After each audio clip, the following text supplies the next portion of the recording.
Hey guys, tonight we are going somewhere dim, drafty, and possibly haunted, down the echoing stone corridors of a medieval library, where every book is too valuable to trust in your grubby little hands.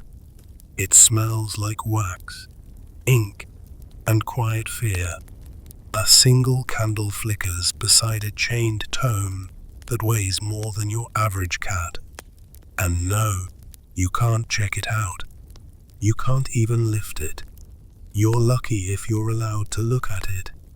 The ceiling arches overhead like a forgotten cathedral, and even your footsteps try to hush themselves. You are surrounded by parchment pages bound in leather, handwritten in Latin, secured with metal clasps, and chained to desks with enough ironwork to make a dungeon jealous. This isn't your local library with a kid's corner and beanbags. This is a fortress of words, designed to protect knowledge from rain rats, heretics, and yes, you. You probably won't survive this without catching a mild case of existential dread over how hard it used to be to read. So, before you get comfortable, take a moment to like the video and subscribe, but only if you genuinely enjoy what I do here. And let me know in the comments where you're listening from and what time it is over there. Midnight in Michigan, 3 a.m. in Bangalore. I want to know. Now dim the lights. Maybe turn on a fan for that soft background hum. And let's ease into tonight's journey together. You nudge open the door, more of a heavy wooden portal with groaning iron hinges, and step into the musty sanctuary of knowledge. The air is still and stale, like it's been holding its breath for a few hundred years. Shelves rise like battlements, loaded with books so thick they double as blunt instruments in the wrong hands.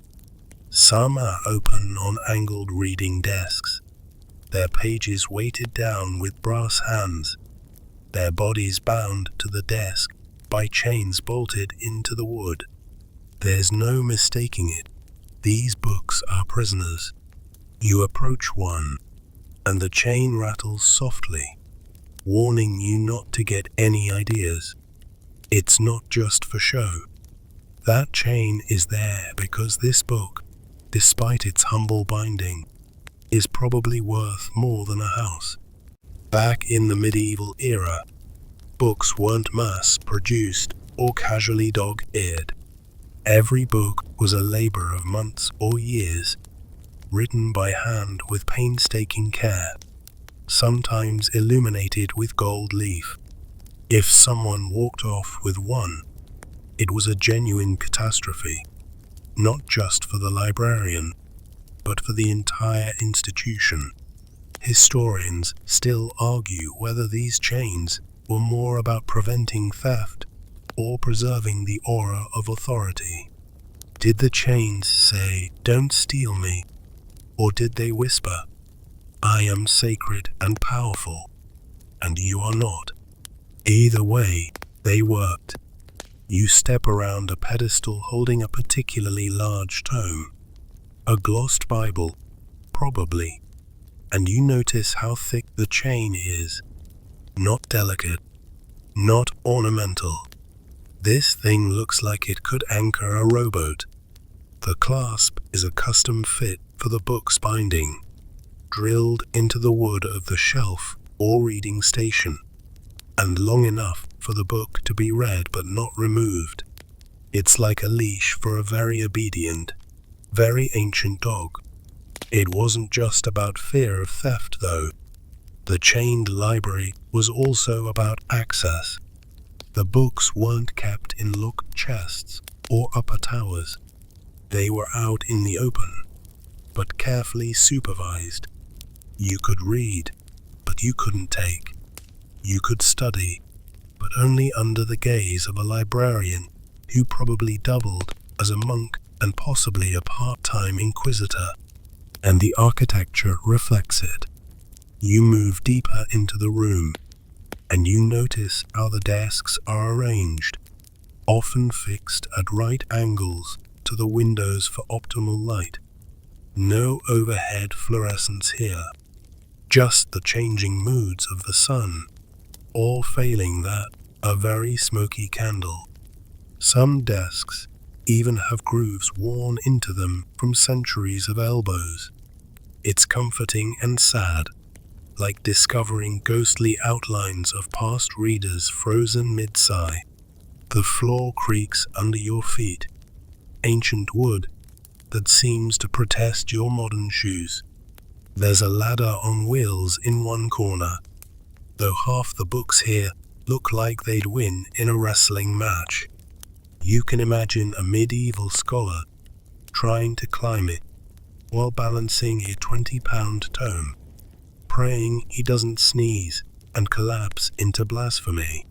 One mainstream historical fact: England's Hereford Cathedral chained library, still intact, is one of the best known surviving examples of this system. The books are stored with spines inward, chains outward, so you can't even read the titles easily. A small but persistent insult to browsing. A more fringe tidbit: in some libraries, the chains were reportedly blessed, as if to spiritually bind the books in place. Imagine the priestly ritual, and may no soul with sticky fingers disturb the holy index of St. Jerome's commentaries. As you run your fingers along a row of bindings, rough leather, cold iron, and the occasional scrawled Latin curse, you realize that these libraries weren't designed for comfort. They were built like forts, meant to preserve not just the physical books, but the very idea of knowledge. They were sacred spaces, and silence wasn't just a rule, it was a form of reverence. Of course, you're probably wondering how effective this whole system was. Did chaining the books really stop theft? Well, kind of. Chaining made books hard to steal casually, but if someone was determined enough and strong enough, they could pry one loose. So many books had ownership inscriptions or even handwritten curses threatening divine punishment upon thieves. There's one recorded line from a book in a monastic library that reads, "If anyone steals this book, may he be struck with palsy, smitten with leprosy, and excommunicated." Not exactly subtle. Effective though. No one wants itchy hands and eternal damnation just for a peek at Aristotle. You slide into one of the reading desks, the angled surface worn smooth from centuries of quiet obsession. You imagine yourself a scholar in a long robe, squinting by candlelight, writing notes in the margin with ink made from oak galls and iron salts, which, by the way, smells like vinegar and sadness. Your handwriting is immaculate, of course, because every mistake could cost a full day's work and a scolding from the abbot. You pause and listen. Somewhere, a mouse rustles behind the stone wall. Or maybe it's the memory of one, a tiny ghost with a fondness for vellum.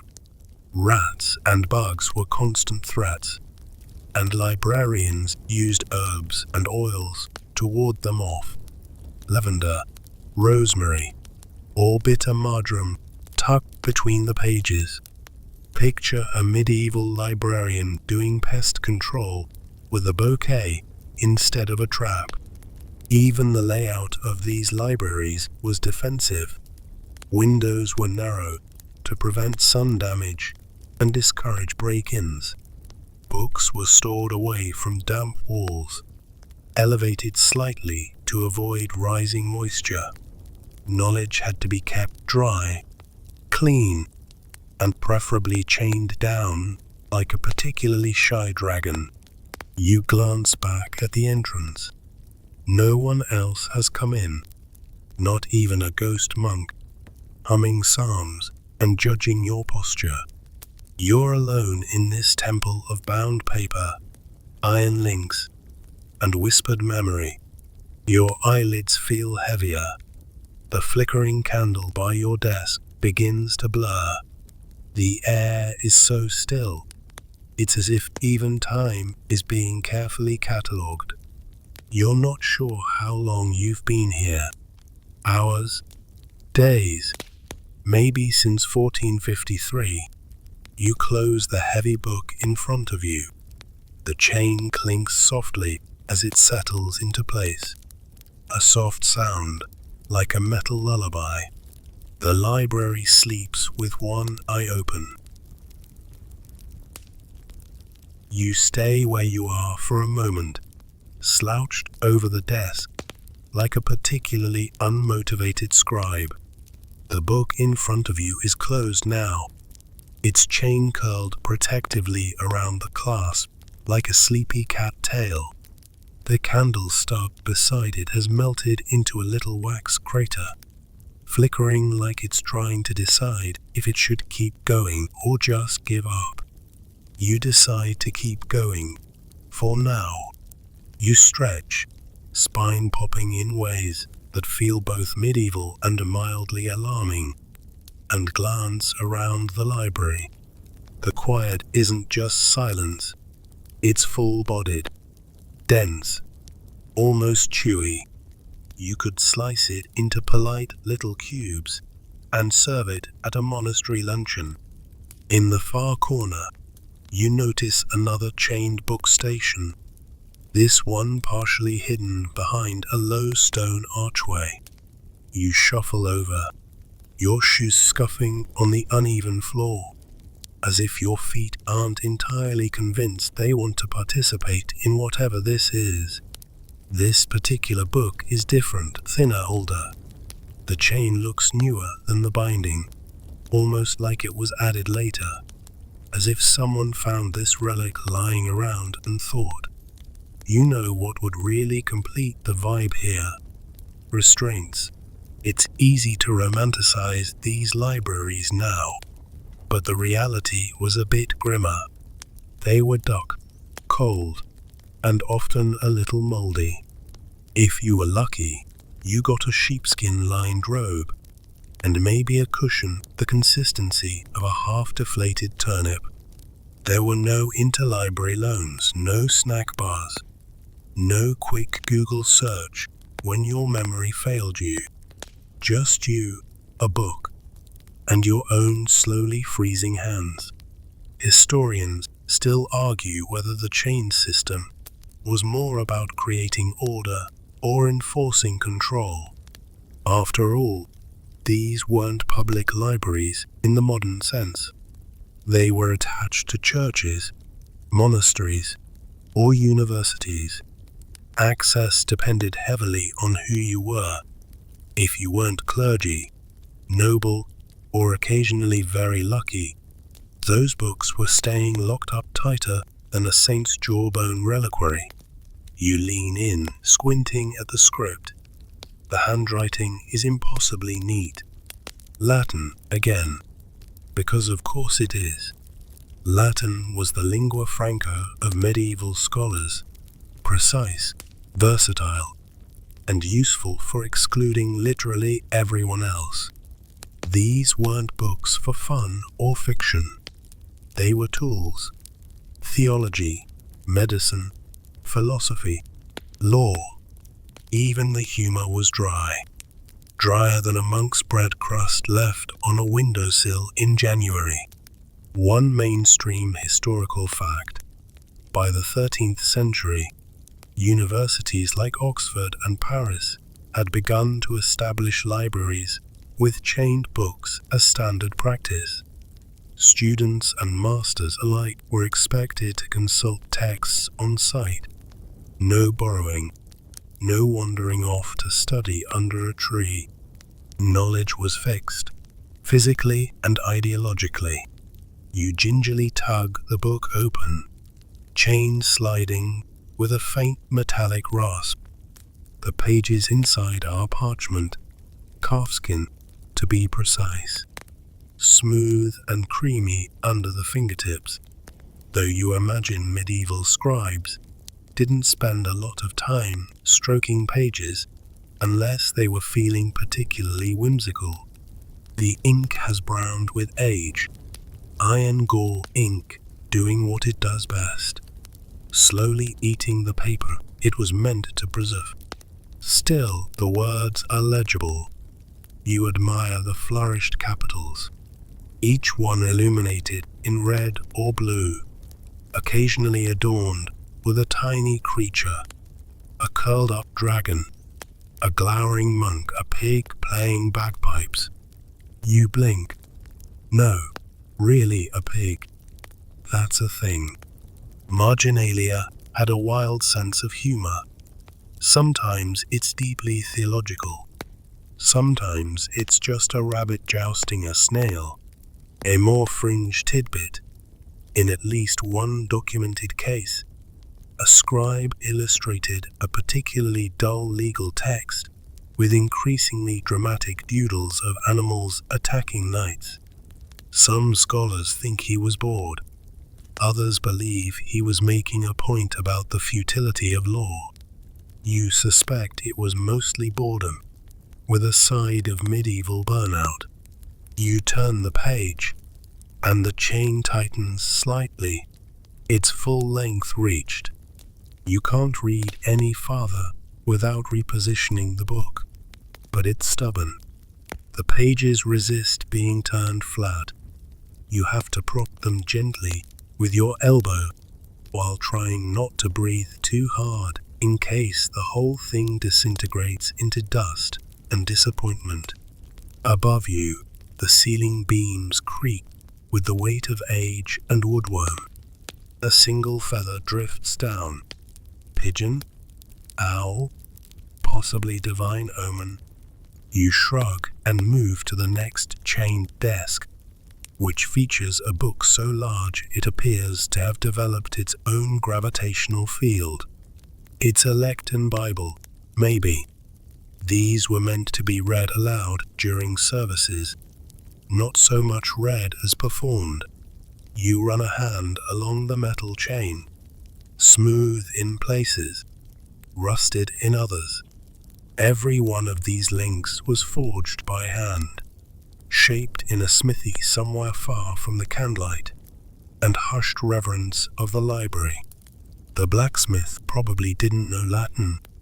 He might not have been able to read at all, but he helped protect these books just as much as the scholars did. There's a beauty in that, the quiet collaboration of minds and muscles, ink and iron. A bat flutters somewhere in the upper beams. You pretend not to notice. If you don't acknowledge it, maybe it won't drop guano on your head. Medieval libraries didn't exactly have pest control, unless you count angry monks with brooms. You imagine, for a moment, the daily routine of a medieval librarian.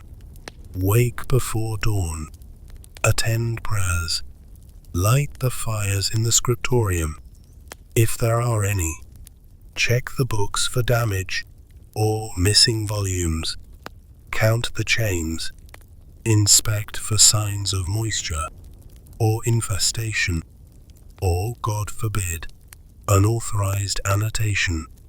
Then spend hours answering questions like, where is the volume on divine geometry? Or, do we have the Latin translation of Avicenna's canon? Or, your favorite, Brother Ethelric has sneezed ink onto page 74. Again, there were no barcodes, no cataloging software, only memory, diligence, and probably a lot of passive-aggressive muttering. Historians still debate whether these early librarians considered their work a calling or just a particularly dusty punishment. Some entries in surviving marginalia suggest deep pride and devotion. Others hint at intense boredom, occasional resentment, and at least one reference to Brother Thomas's unbearable humming. You slide into another reading nook. This one faces a window, the kind of window that's really just a hole with decorative discomfort carved around it. The light filters in reluctantly, casting long shadows across the floor. It catches on the chains, makes them sparkle slightly, like jewelry for intellectuals. Imagine being a student in this setting. You're 14, speak halting Latin, your robes are itchy, and your professor smells vaguely of pickled fish. You spend your mornings copying lines from a chained book into your own wax tablet, which you've dropped 3 times today. You dream of finishing your studies, becoming a master, and maybe someday earning the right to sit on the other side of the desk. But right now, you're mostly hungry, confused, and too afraid to ask where the restroom is. Back in the present, you're grateful for central heating and indoor plumbing, even as your butt slowly fuses with the centuries-old wood of your bench. You tilt your head, listening to the ambient creaks of the building. The wind sighs through the cracks, like a tired librarian shushing time itself. Another page turns, this one fluttering lazily under its own weight. A fine layer of dust dances in the beam of sunlight, like academic dandruff. You consider, briefly, the idea of taking one of the books not seriously. Just hypothetically, you'd need a tool to unfasten the chain. You'd need to carry it, awkward, bulky, loud. You'd need to escape without being seen, which seems unlikely given that even your footsteps sound like minor earthquakes in here. And then what? Try to sell it. To whom? Who would buy a book they can't read, written in a dead language, weighing 20 pounds, and possibly cursed? You let the idea go, amused and a little awed. These chains aren't just metal. They're deterrents woven into the psyche, symbols of how precious books once were, how dangerous they could be, how sacred. And the irony, today, you carry more text in your phone's memory than this entire library holds. But you're still here, still entranced, still gently hypnotized by the echoing silence, the sway of the chains, the idea that once upon a time, a book was worth more than gold, and twice as likely to outlive you. The candle gutters again. You shift in your seat, eyelids drooping, breath slowing. You're not sure if it's the Latin, the dust, or just the weight of all that history pressing gently on your chest like a heavy velvet blanket. One last glance at the chained book before you leave it be. It's not going anywhere. That's the whole point. You don't even bother standing yet. There's something oddly soothing about sitting in a place designed to discourage comfort. Your seat is hard, the light is dim, and the air smells faintly of beeswax and crumbling parchment. Yet here you are, cozy as can be. Maybe it's the faint, persistent lull of chain links swinging ever so slightly with every tiny movement. Like wind chimes in a monastery. You lean back, just a little, not too much. This isn't a recliner, and the wooden bench lets you know that loud and clear with a groan that echoes through the shelves like an old monk protesting the loss of his favorite ink pot. But you're content. This is your little corner of chained knowledge now. The book in front of you is bigger than it needs to be. You suspect it's compensating for something, but size mattered in medieval libraries. Large books were harder to steal, harder to damage, and impossible to tuck under your robe and smuggle out, unless you were exceptionally sneaky or unusually shaped. Mainstream historical fact: the practice of chaining books reached its peak in the late Middle Ages, particularly from the 14th to 16th centuries, and remained common in many European libraries for centuries. These weren't fleeting trends. They were centuries-long safety protocols. Think less hipster aesthetic and more information lockdown. The pages of this book are lined with marginalia, tiny notes crammed between the lines and in the corners. Some are translations. Some are arguments. One is a very small doodle of what appears to be a duck wearing a mitre. You pause on that one for a moment, because honestly, same. Quirky tidbit incoming. One 15th century manuscript contains a complaint from a monk about a cat walking across his freshly inked page, followed by visible paw prints in the margin. You can almost hear the sigh, the indignation, possibly the muttered curses in Latin. Fellas pestifer, perhaps.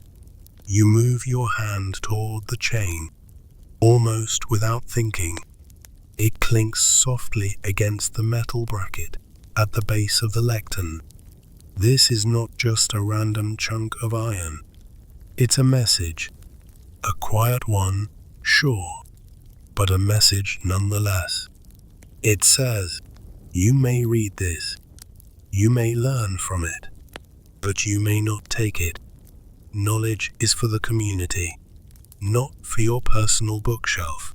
Historians still argue whether this attitude came from a spirit of academic sharing or ecclesiastical gatekeeping. Was the chained library a generous attempt to protect public knowledge from individual greed? Or was it just another form of centralized control? A way to hoard enlightenment and dole it out sparingly to the appropriately pious and privileged.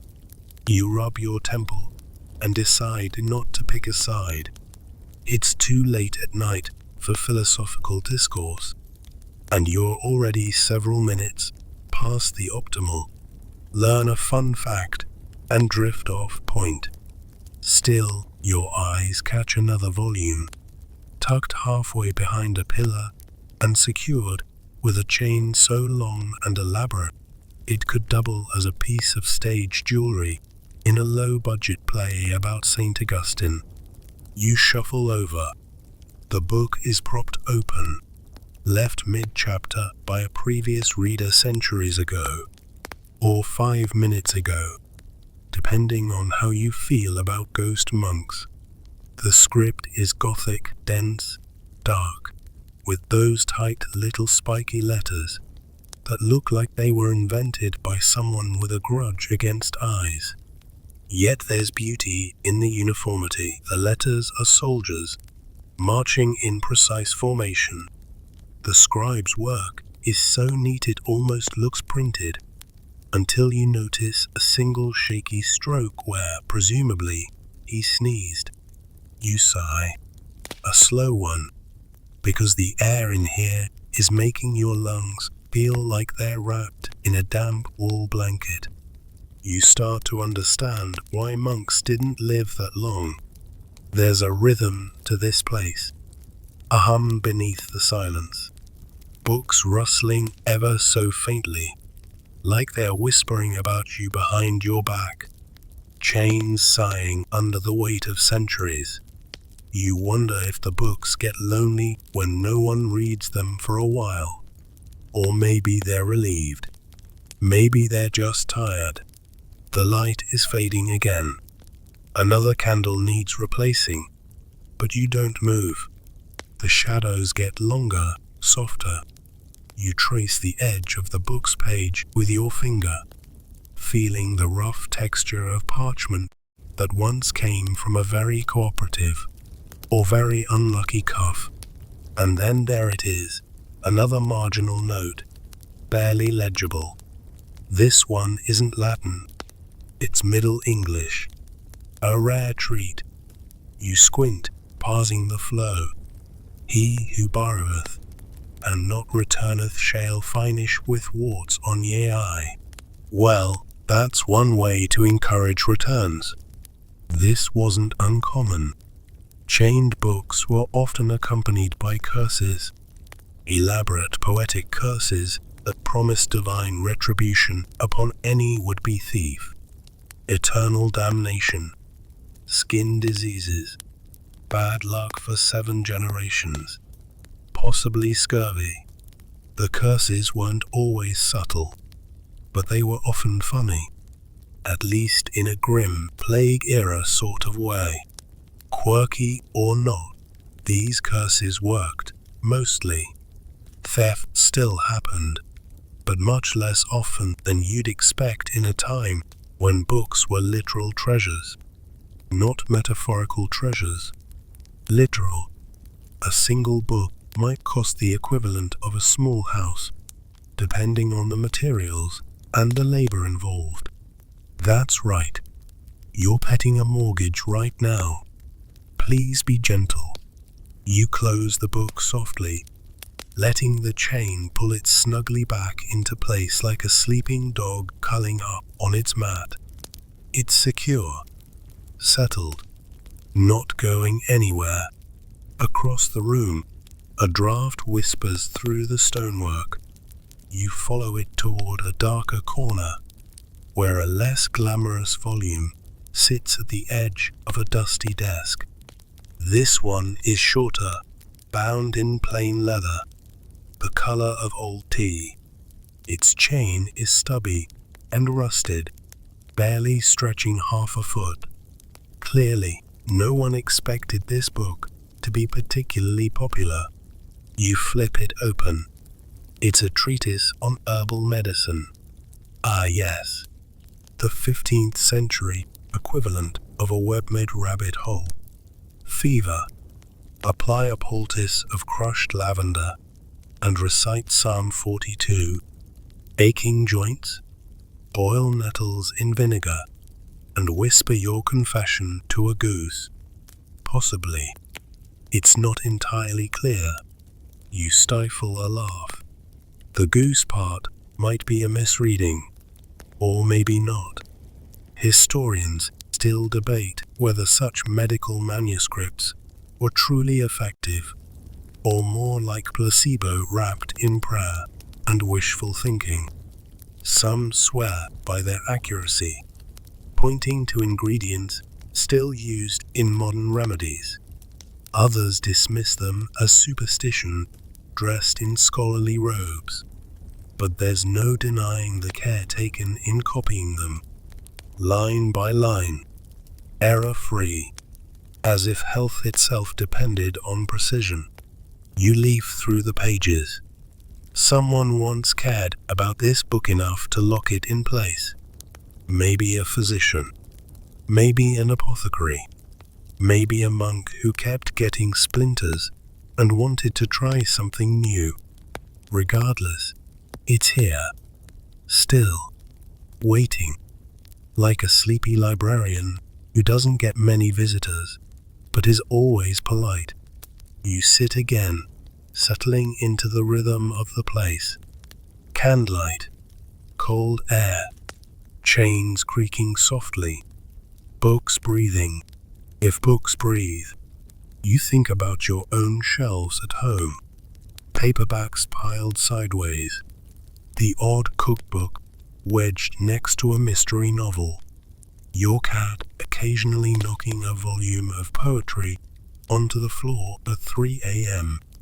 Nothing's chained, nothing cursed. You read in bed, on the couch, on the bus. You take books for granted, but not here, not in this place. Here, every word is precious. every page a relic, every link in every chain a reminder that once knowledge was rare, sacred, and worth defending with iron and threats of supernatural punishment. The candle beside you flickers again, fighting for relevance. You consider lighting another, but decide against it. The dark is cozy now, not ominous. The shadows feel less like secrets and more like blankets. You lean forward, rest your chin in your hands. Let your eyes drift across the room, following the arc of the chains, the slope of the desks, the quiet patience of books that have waited centuries for someone to listen. They don't demand attention. They don't beg. They just remain. And so do you. You don't remember closing your eyes, but when you open them again, the library hasn't changed. Same flickering candlelight, same rustle of unseen parchment, same faintly accusatory draft that keeps brushing your ankles like a judgmental ghost with a thing for chilly toes. You stretch just slightly, and the wooden bench complains louder than you do. Fair enough. Neither of you were built for ergonomics. Somewhere behind you, a chain shifts. Not abruptly, just enough to whisper, still here, still safe. The noise feels companionable now, like an old dog sighing in its sleep. You smile at that. Your next destination is across the narrow stone aisle. The floor is uneven, worn down by centuries of boot soles, monk sandals, and maybe the occasional frantic barefoot scholar who misplaced their quill. You shuffle toward a lectern tuck beside a squat column. Another chained book awaits, tilted forward like it's eager to be read, or like it's been dramatically fainting for 400 years. You flip open the cover with reverence you didn't know you had. Inside is a chronicle, not a famous one, not flashy, just a local record, a medieval librarian's diary, of sorts, written with painstaking care and deeply questionable spelling choices. You can already tell this is going to be a good one. Mainstream historical fact.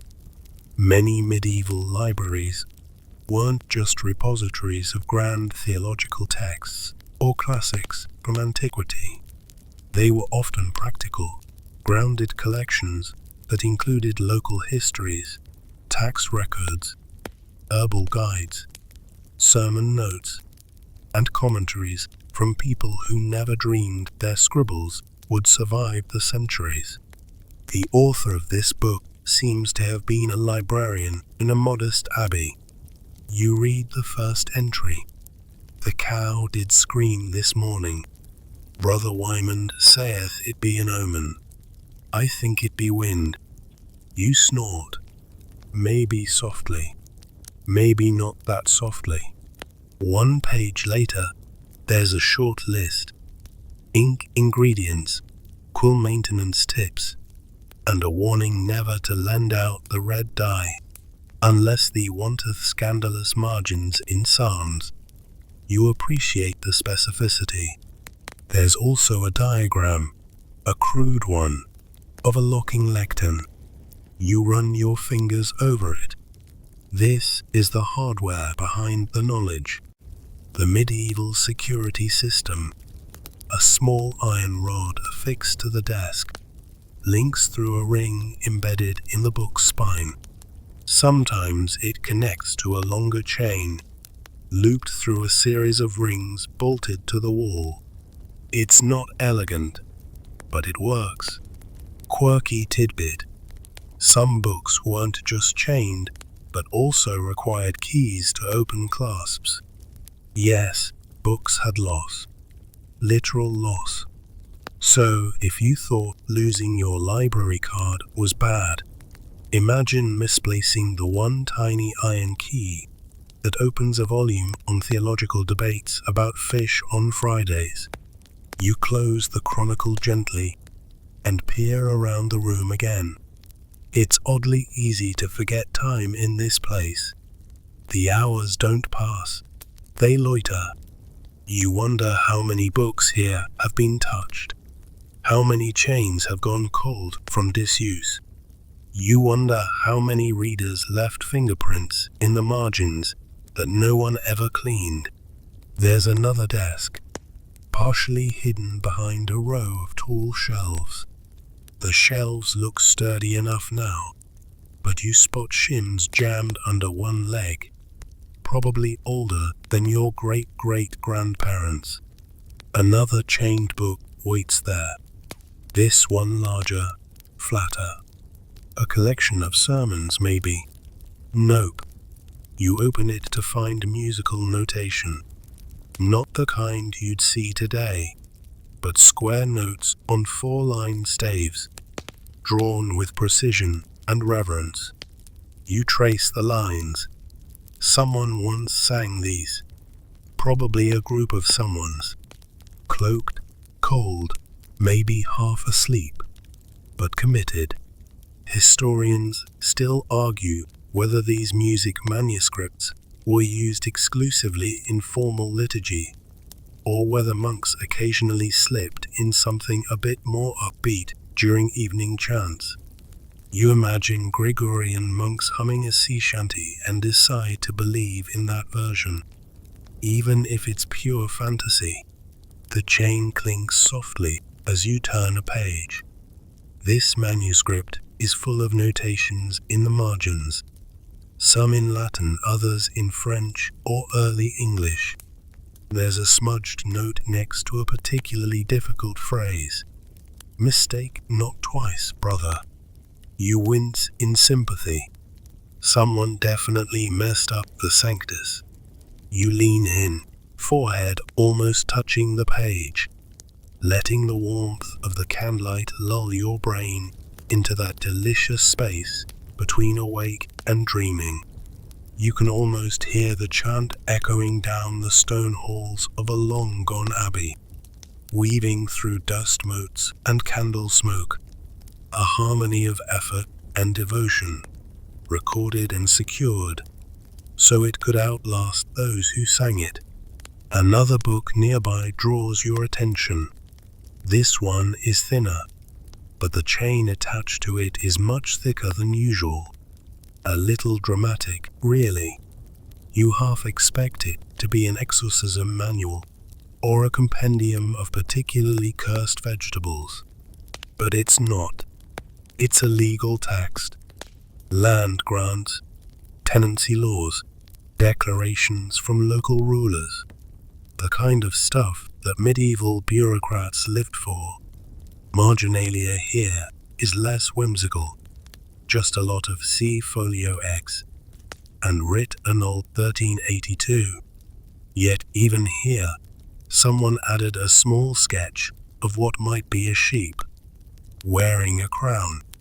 Historians would argue whether this was a political commentary, or just a bored monk amusing himself during a dry bit on wall taxation. You smile again, but it fades into a yawn. You don't fight it. You sit, letting your back settle against the cold stone. It's not comfortable, but it's grounding. You look up and notice a beam overhead where someone carved initials into the wood, deeply, carefully, probably with a penknife they weren't supposed to use for that. It's been there long enough to soften, to gather dust, and lose sharpness. Still visible though, still defiant. It makes you think about permanence, about the strange human impulse to leave marks, whether etched in oak, scribbled in a margin, or locked in a book that's literally chained in place for 600 years. You wonder what they'd think of your phone, of your ebooks, of TikTok. Would they marvel at your access to all knowledge, or quietly chain their own scrolls tighter? You pick another volume, this one bound in red leather, its cover flaking with time. It's a prayer book, personal, intimate. There's a pressed flower in the gutter of one page, its petals long faded to the color of ash. The prayer beside it is written in a hand that wobbles more than the others, aged, probably, or sick. You read it slowly. The words are hopeful, desperate, soft. You find yourself murmuring them under your breath, not because you believe, necessarily, but because the cadence is comforting, like a lullaby in another language. You don't realize you're stroking the edge of the page again until the chain rattles, reminding you, gently, not to get too cozy. The book belongs here. It always has. You sigh and rest your hands in your lap. Your fingers are ink-stained now. Not literally, but in your mind. They're blackened from too many hours turning ancient pages. Your thoughts feel slower, heavier, as if they've been chained too, anchored to parchment, tethered to a slower pace of life. You sit in silence for a while, just listening to the quiet, to the flicker of the candle, to the imaginary footsteps of monks who once crept through this very space, perhaps carrying soup, or secrets, or a long-lost library cat with an attitude problem and a penchant for chewing on vellum. You wonder absently whether that cat got cursed or chained. Probably not, but you never know. You decide to rest your eyes again, just for a moment, and as your breathing deepens, the last thing you hear is the faintest whisper from a nearby lectern, just the sound of a chain brushing against wood. Still here, still safe. Your eyes blink open slowly, as if surfacing from beneath the thick waters of a dream that was all parchment and candle wax, and oddly judgmental sheep sketches. The world around you hasn't changed, of course. It's still dim and dusty, and smells like a mixture of old ink, wood smoke, and the faint bitterness of dried leather bindings. You're still in this ancient library, this temple of chained knowledge, where books stay exactly where they're supposed to be, and readers must come to them, not the other way around. You stand and stretch in a way that suggests you are roughly the age of this library's foundation stones, and begin shuffling down a corridor lined with even more lecterns. You pass a nook where the candle has long gone out, its holder crusted with wax like a miniature stalactite. A spider web has formed between one chained book and the wooden frame that supports it. Even the spiders respect the chain, apparently. Your hand finds another volume. It's heavier than you expect and bound in thick, mottled leather with a chain that has clearly seen some things. You imagine it groaning in protest each time it was yanked by an impatient monk trying to copy something before supper. The book is a compilation of commentaries on Aristotle, which might sound fancy, but mostly means that a dozen medieval scholars spent decades arguing about whether rocks have souls. Mainstream historical fact. During the Middle Ages, Aristotle's works became foundational to university education, particularly in theology and philosophy.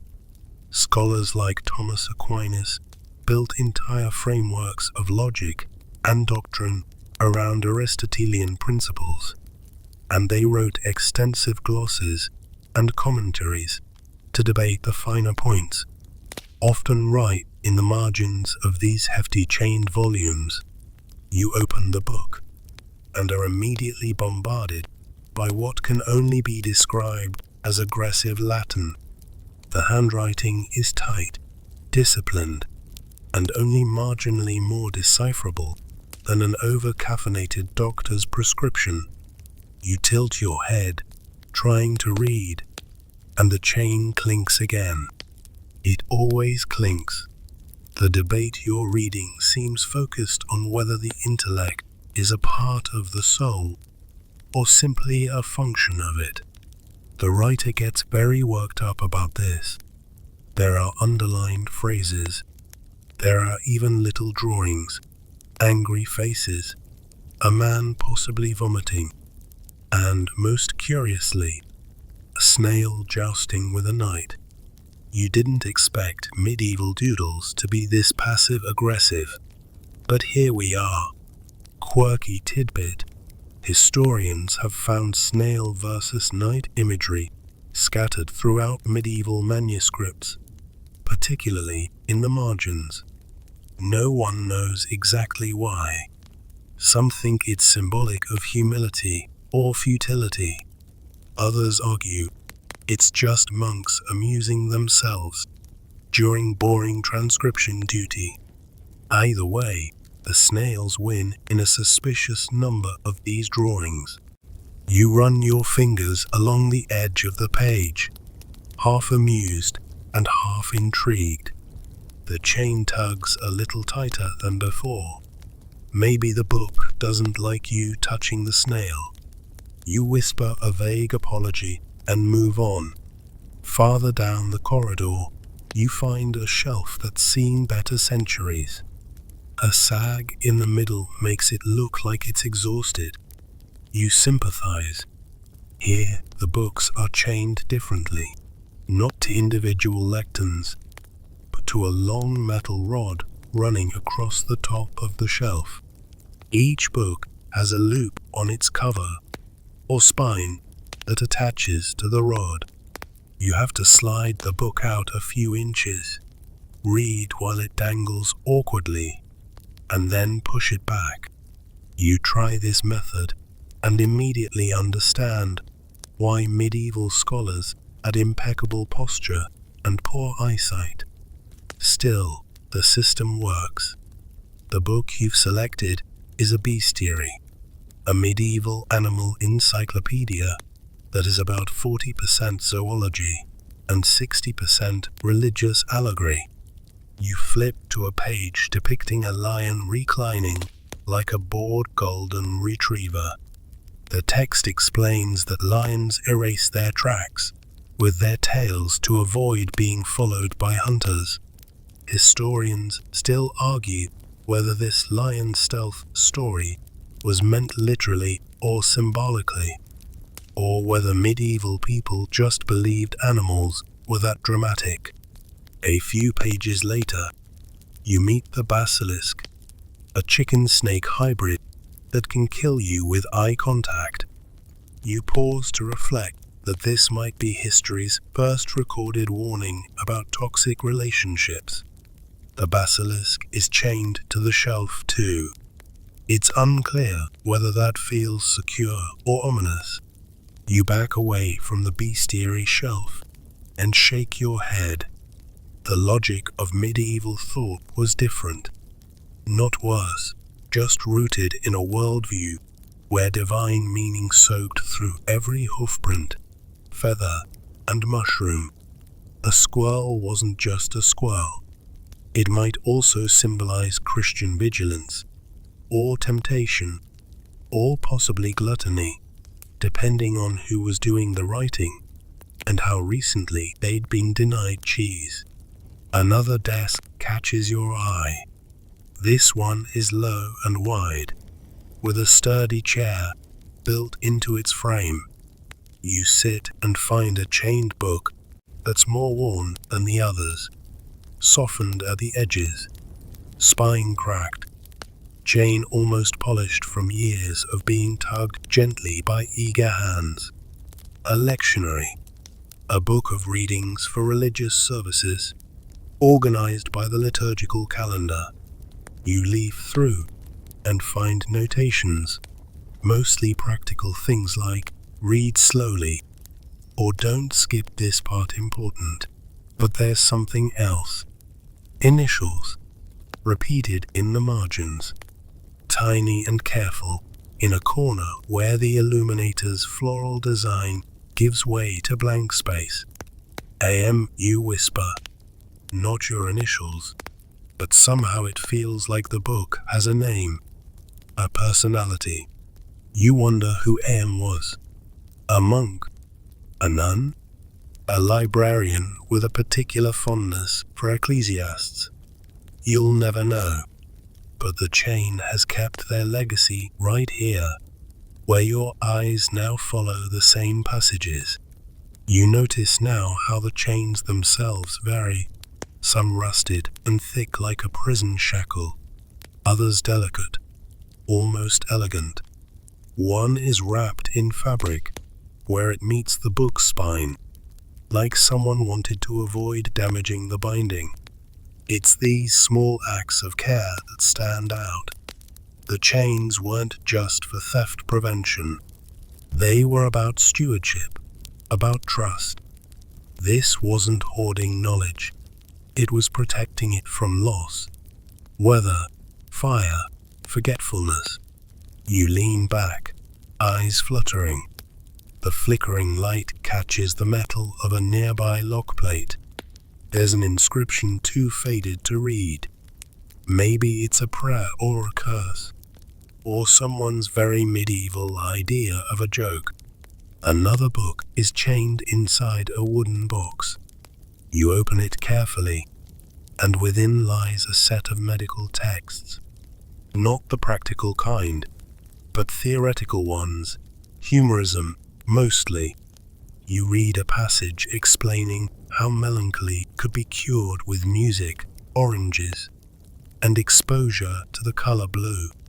No mention of therapy or pizza. You also discover a recipe for a sleeping draught involving lettuce water, boiled beetroot, and reciting the Lord's Prayer backward. You mentally file that away as a do not try this at home situation. You smile, feeling yourself growing slower again. Your body sinks into the rhythm of the library, into the thickening weight of the hours. The chains creak occasionally, not from movement, but just from settling, like the library is breathing. Your last stop in this moment is a tiny book, barely bigger than your palm, locked to the edge of a shelf with an almost comically oversized chain. Inside are personal meditations, anonymous, sparse, poetic. One reads, I dreamed of fire in the orchard, but no pain, only light. It's not religious, not really, not doctrinal, just human.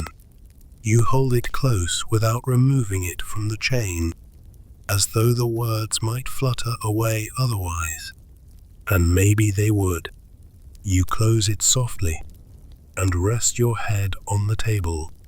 You think about books not as objects, but as companions, shackled not by fear, but by love, tied not to desks, but to the hands of the past, now reaching through ink and time and rusted links. You don't dream this time, you just drift, somewhere between the groan of aged wood and the faint tap of water dripping down a distant stone wall.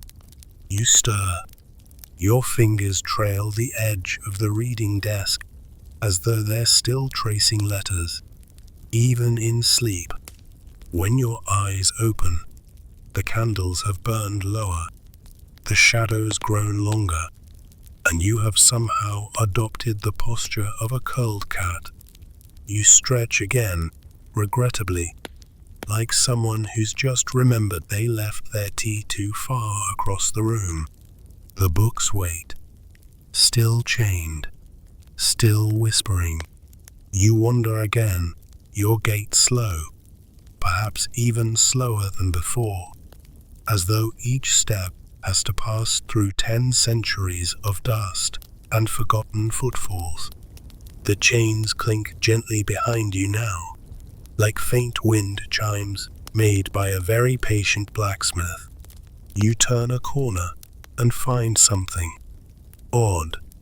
A book has been left open, not unusual on its own, except this one is open to the middle, right in the aisle, chained to a low podium that looks like a church lectern and also, perhaps, a medieval interrogation device. The book is large, filled with musical notation and Latin lyrics. You recognize it as a gradual, part of a Gregorian chant collection used in liturgical services.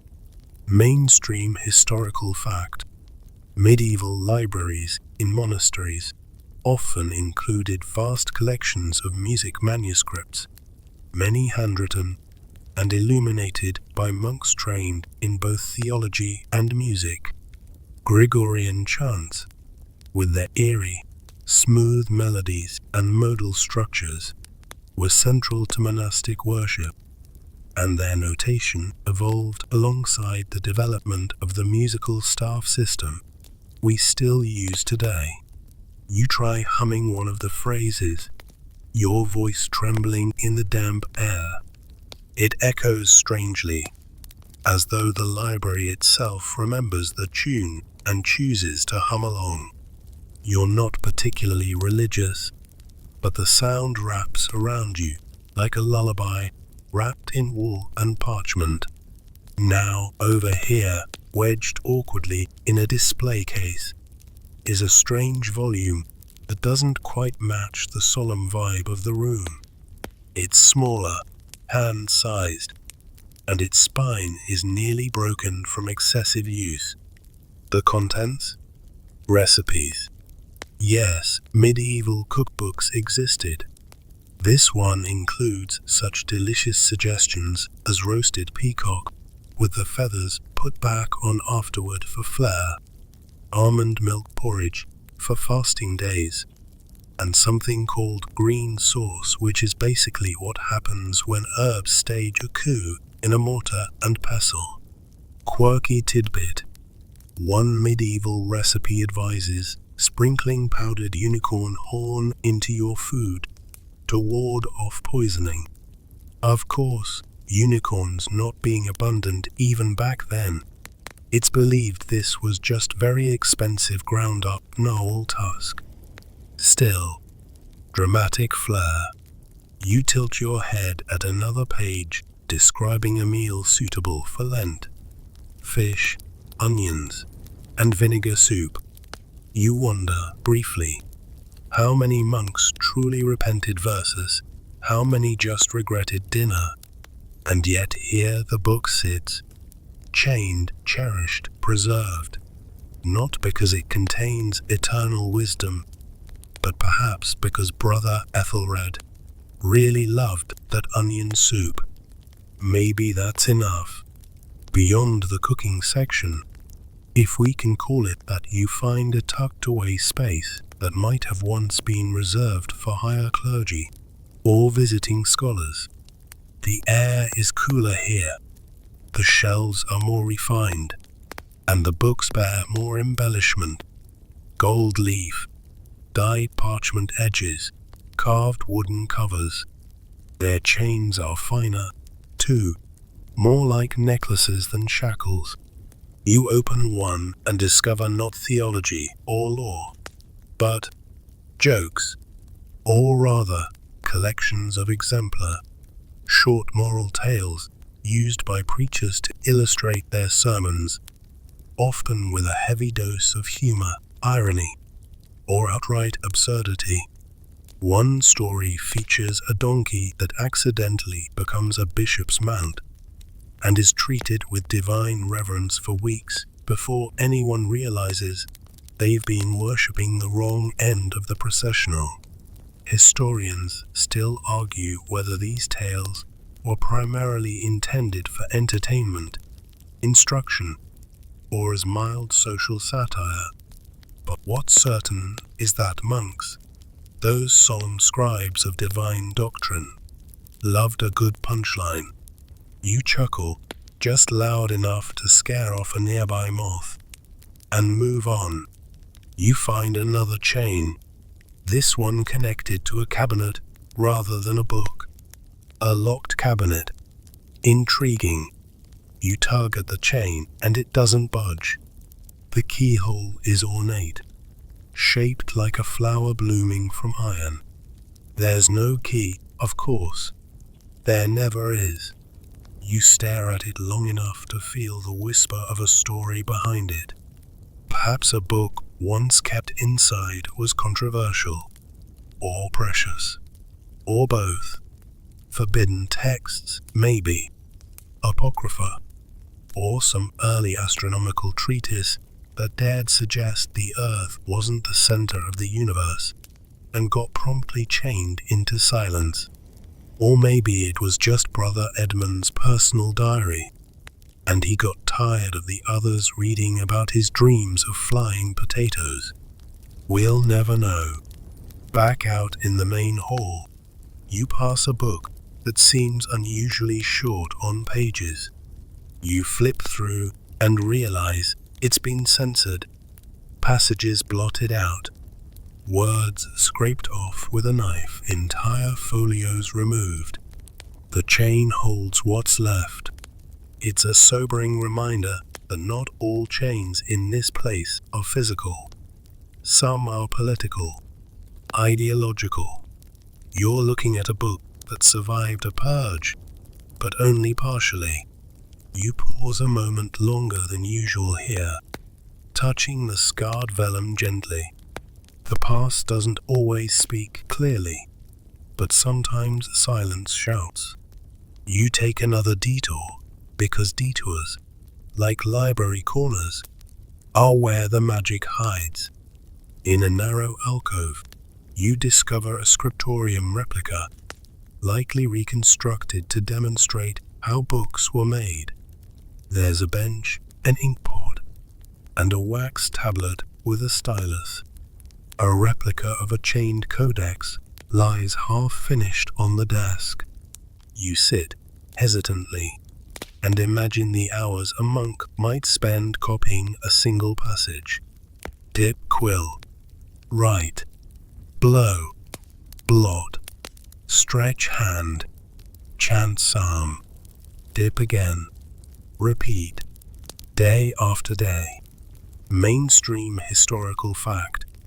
Producing a single manuscript book in the Middle Ages could take months or even years. Scribes not only had to write neatly and consistently, but often added illuminations, decorative borders, illustrations, gold accents, and checked for errors, sometimes with multiple layers of proofreading. You imagine the rhythm of it, the patience, the devotion, the monotony, too. At some point, you realize your fingers have started miming the motion of writing, even though you're not holding anything, just remembering by proxy. A soft clink brings your gaze to the chain on the replica book. Even here, even in this fake recreation, they've kept it. Perhaps to remind visitors, this wasn't a casual pastime. Books weren't baubles. They were power, sacred, dangerous, and occasionally riddled with jokes about bishops and donkeys. Somewhere in the middle distance, a bell tolls.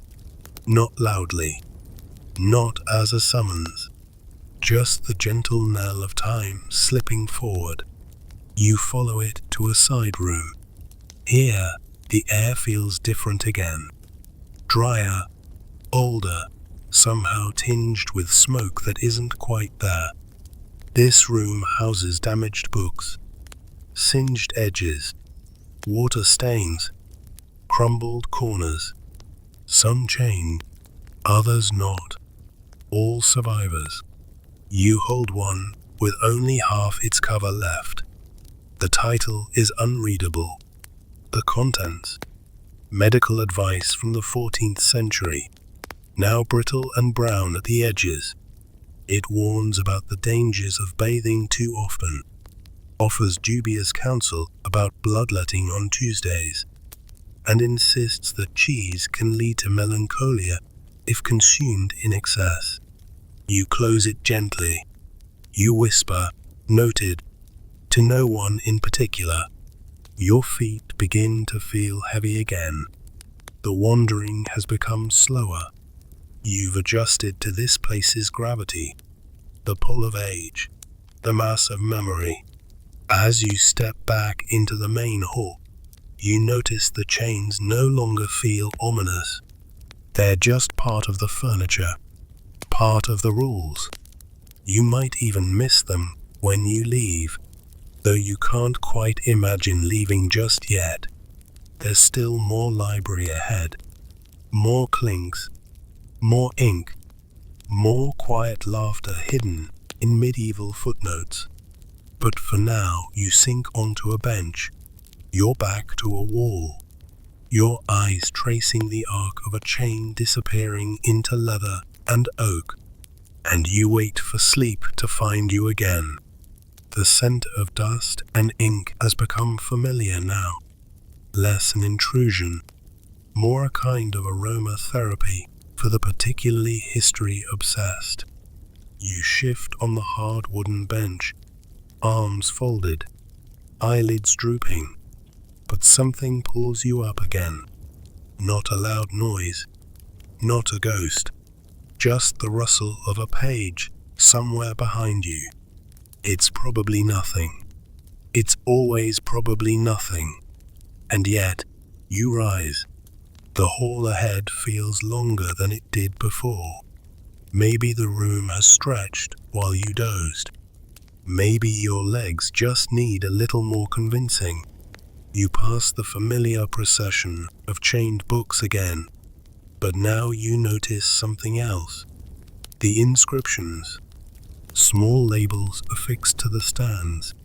Latin titles. Yes, but sometimes tiny notes in the margins, added by later readers. See page 42 for the error. Someone has scribbled in a neat 17th century hand, "Brother Marcus smells." Another has scrawled in a looser, less dignified script.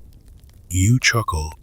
Even in an age where books were rarer than dragon sightings, people couldn't resist leaving passive-aggressive notes in the margins.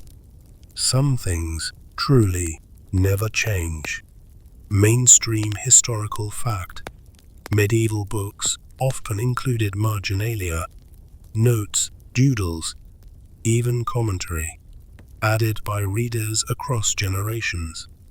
These ranged from scholarly disputes to personal confessions to surprisingly elaborate drawings of snails jousting with knights.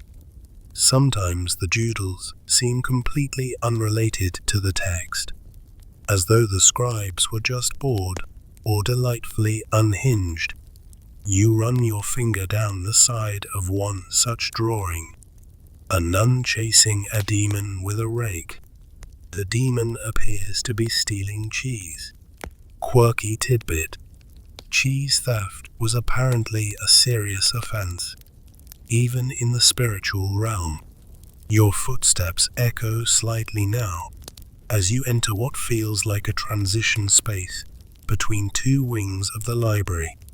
It's colder here, and there's a subtle slope in the floor, like the building is sagging gently toward the past.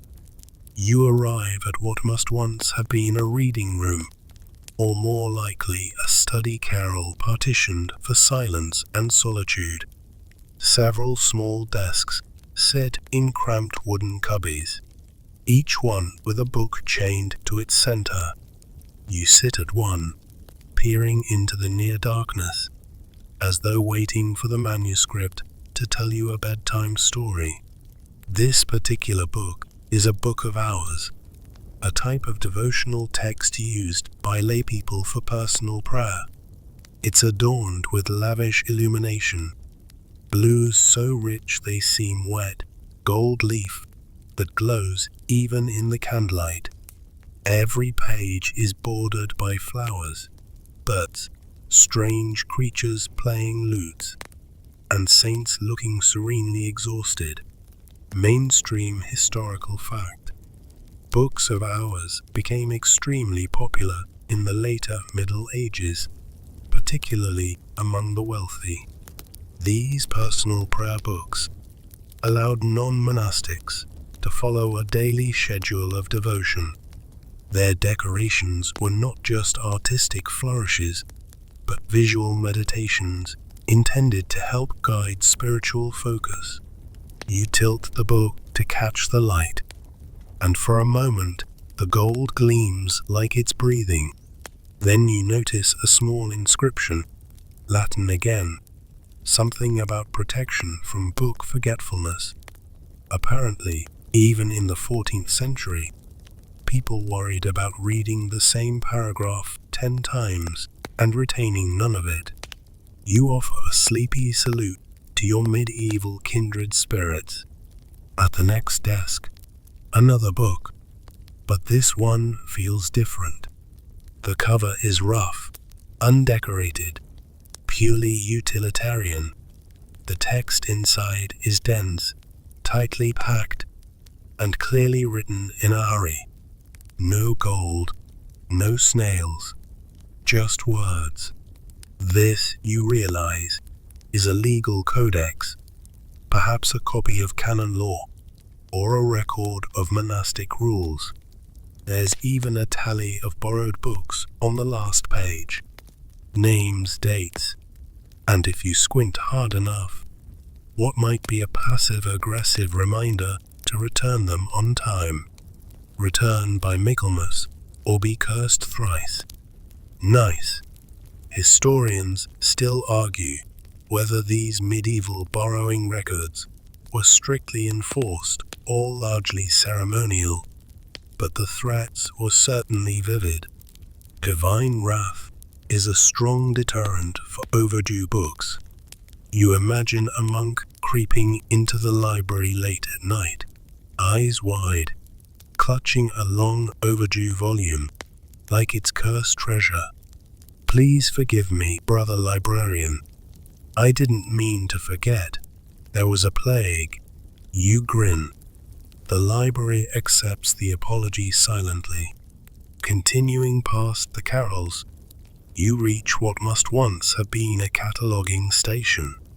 A high desk, a little crooked now, covered in parchment scraps, wax seals, and an ancient filing system that makes even the messiest modern desk look positively robotic. And here, yes here, you find a book register. It's a list of all the chained volumes once held by this library, meticulously written and numbered. Some titles you recognize. Some are complete mysteries. The Onions of Divine Order, Saint Polycarp's prophecies regarding geese. You blink and reread. Still geese. Scholars still debate whether some of these obscure titles actually existed or were scribal jokes, clerical errors, or even placeholders never filled. No copies survive of the goose prophecies, sadly. A small note beside one entry reads, removed 1438, no longer suitable. You wonder what kind of content got a book banned back then. Astrology, forbidden romance, or just an extremely long and boring sermon. You drift from the station, deeper still, and the ceilings rise again, as though the architecture is inhaling. Now you stand beneath a great vaulted chamber. It feels ceremonial, almost cathedral-like, except instead of an altar there is a massive lectern, too tall for reading, clearly made for public display. Upon it rests a chained Bible, oversized and weighty, the kind of book you'd need a small team of oxen to lift comfortably. Mainstream historical fact: giant lectern Bibles, sometimes called Great Bibles or Pulpit Bibles, were often kept in churches and chained in place to prevent theft or unauthorized use. They symbolized both the authority of Scripture and the limited access common people had to its contents, especially before widespread literacy and the printing press. You imagine a priest reading aloud from this monument of a book, while the townspeople squinted up at the words they couldn't read. You trace the edge of the pages, worn smooth by centuries of hopeful fingers. Maybe some came just to hear the cadence of the words. Maybe they came for warmth in winter. Or maybe, like you, they just liked the sound of turning pages. You linger there, letting the silence drape over you like a heavy woolen robe.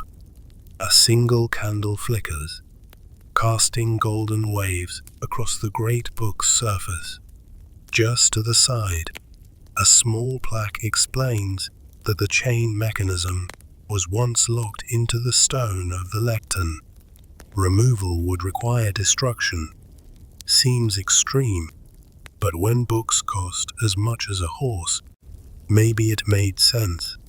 Quirky tidbit: some chained libraries employed custodians known as librarians of the chains, an actual job title. These monks or clerics were responsible not only for maintaining the collection, but also for oiling the chains to prevent rust and keeping logs of who read what. Imagine being known as Brother Greasefinger because you handled chains all day. You chuckle again.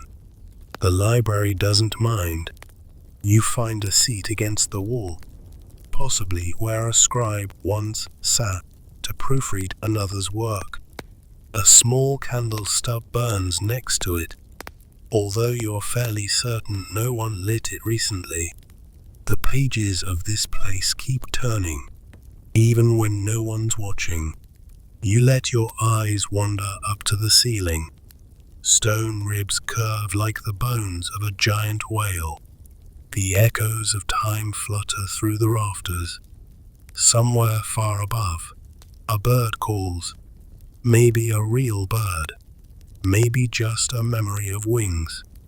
And you realize, gently, that the chains weren't just about theft. They were about structure, order, a way to hold onto knowledge in a world that was constantly slipping sideways into chaos, through war, famine, fire, and worse. The books were bound not just with iron, but with intent. The people who wrote them, copied them, chained them in place. They weren't trying to make things harder. They were trying to make things last. And somehow they did. You're not quite sure how long you've been sitting under the ribs of the old library ceiling. Time folds in odd ways here, like parchment gone soft at the creases. The room doesn't hum with activity, it purrs like a contented old cat that's lived through 1,000 quiet afternoons. You stretch your legs and drift slowly onward, because that's what you do in places like this. You drift, and because you're about to find the medieval world's version of a help desk. The reference room is smaller than expected, more of an alcove, really, but the walls are lined with what seem to be guidebooks. You imagine some poor student monk muttering, which Thomas wrote the commentary on Thomas Aquinas, under his breath, while flipping through volumes the size of dinner trays. Mainstream historical fact: medieval libraries often had concordances and glosses. basically the footnotes and indexes of the time. Many scholars depended on commentaries as much as the core texts, especially when dealing with dense theological or philosophical works. It was common for important books to be copied along with generations of layered notes from various schools of thought. And yes, these were sometimes chained too. In case anyone got wild ideas about stealing the Cliff's Notes of Aristotle. You shuffle past a low bench with something like a ledger resting on it, a little battered, barely legible. It's a sort of lost and found, but for books. There's a list, returned by Brother Alaric, covered in soot, misplaced under choir stalls, recovered from privy, still legible. Quirky tidbit. There are records from medieval monasteries that document books found in outhouses. Historians still argue whether they were being hidden, accidentally dropped, or read in questionable solitude. Regardless, many of them survived, albeit smelling more memorable than enlightening. You picture some poor novice fishing a salter out of a latrine and muttering, "All for the glory of learning." You offer him a quiet moment of solidarity. Everyone's had a bad day at the library.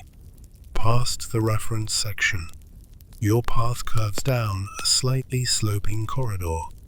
The stones grow uneven again, the torchlight thinning into patches. This might be the older part of the building, if such a word even means anything here, where everything feels older than sin and dust combined.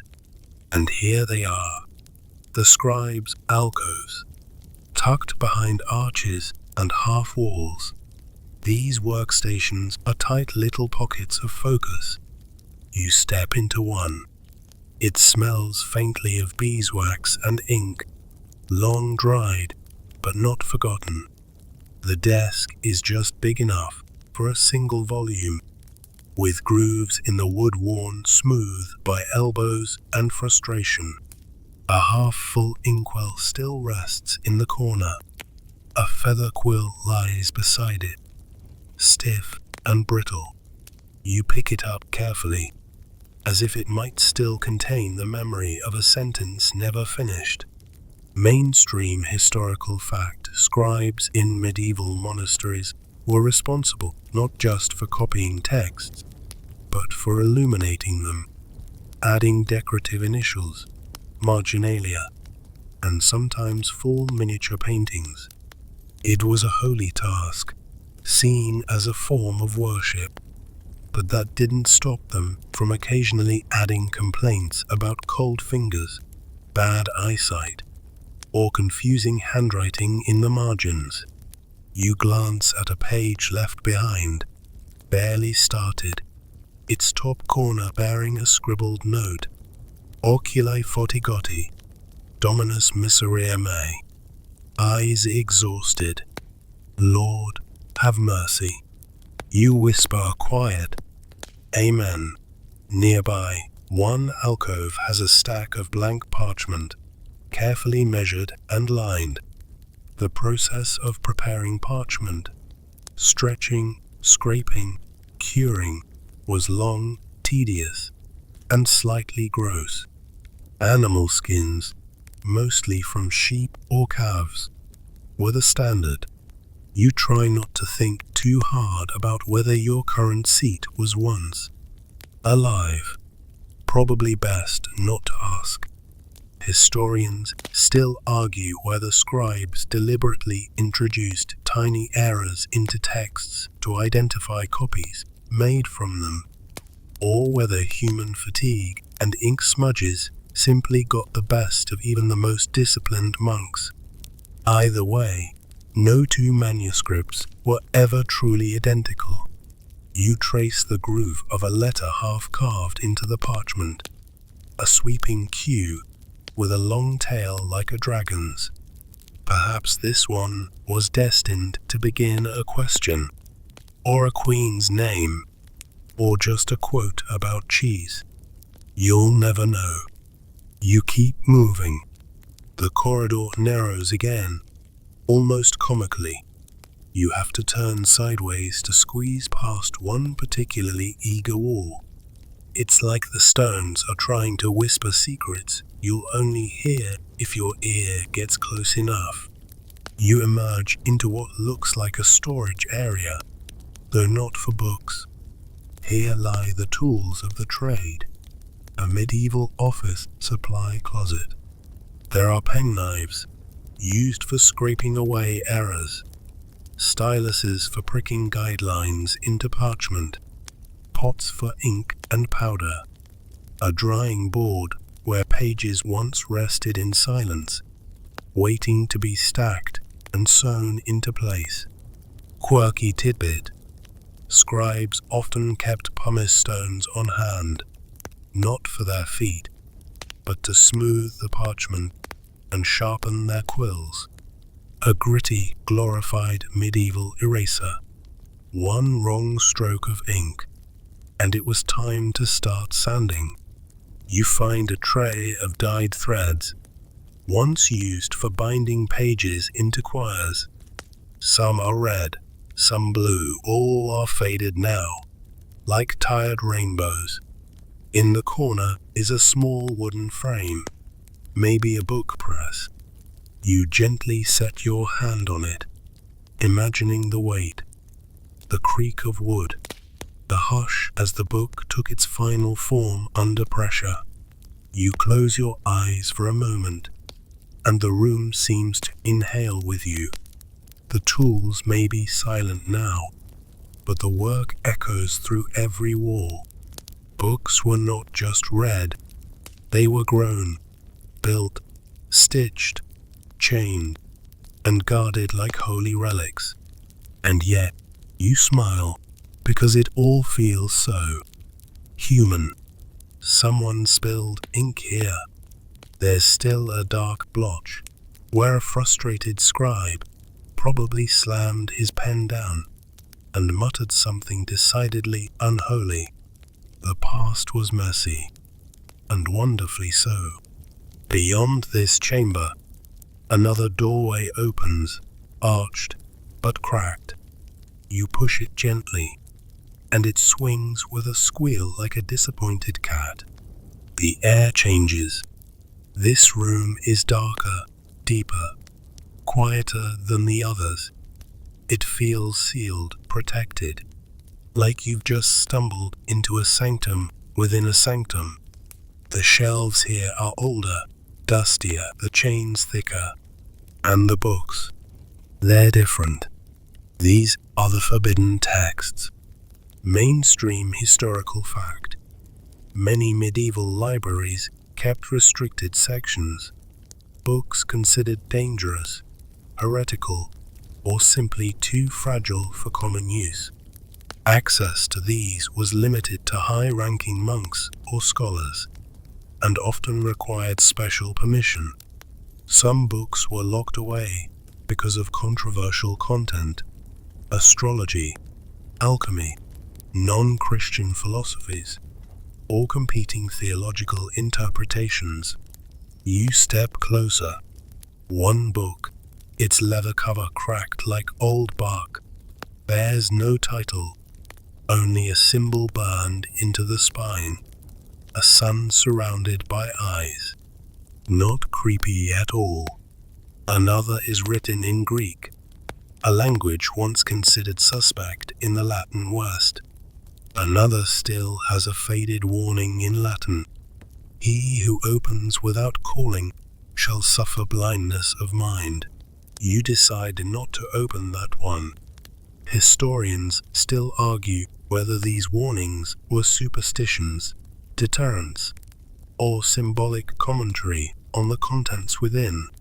Maybe a little of all three. Either way, the mood is clear. Proceed with reverence, and maybe a backup torch.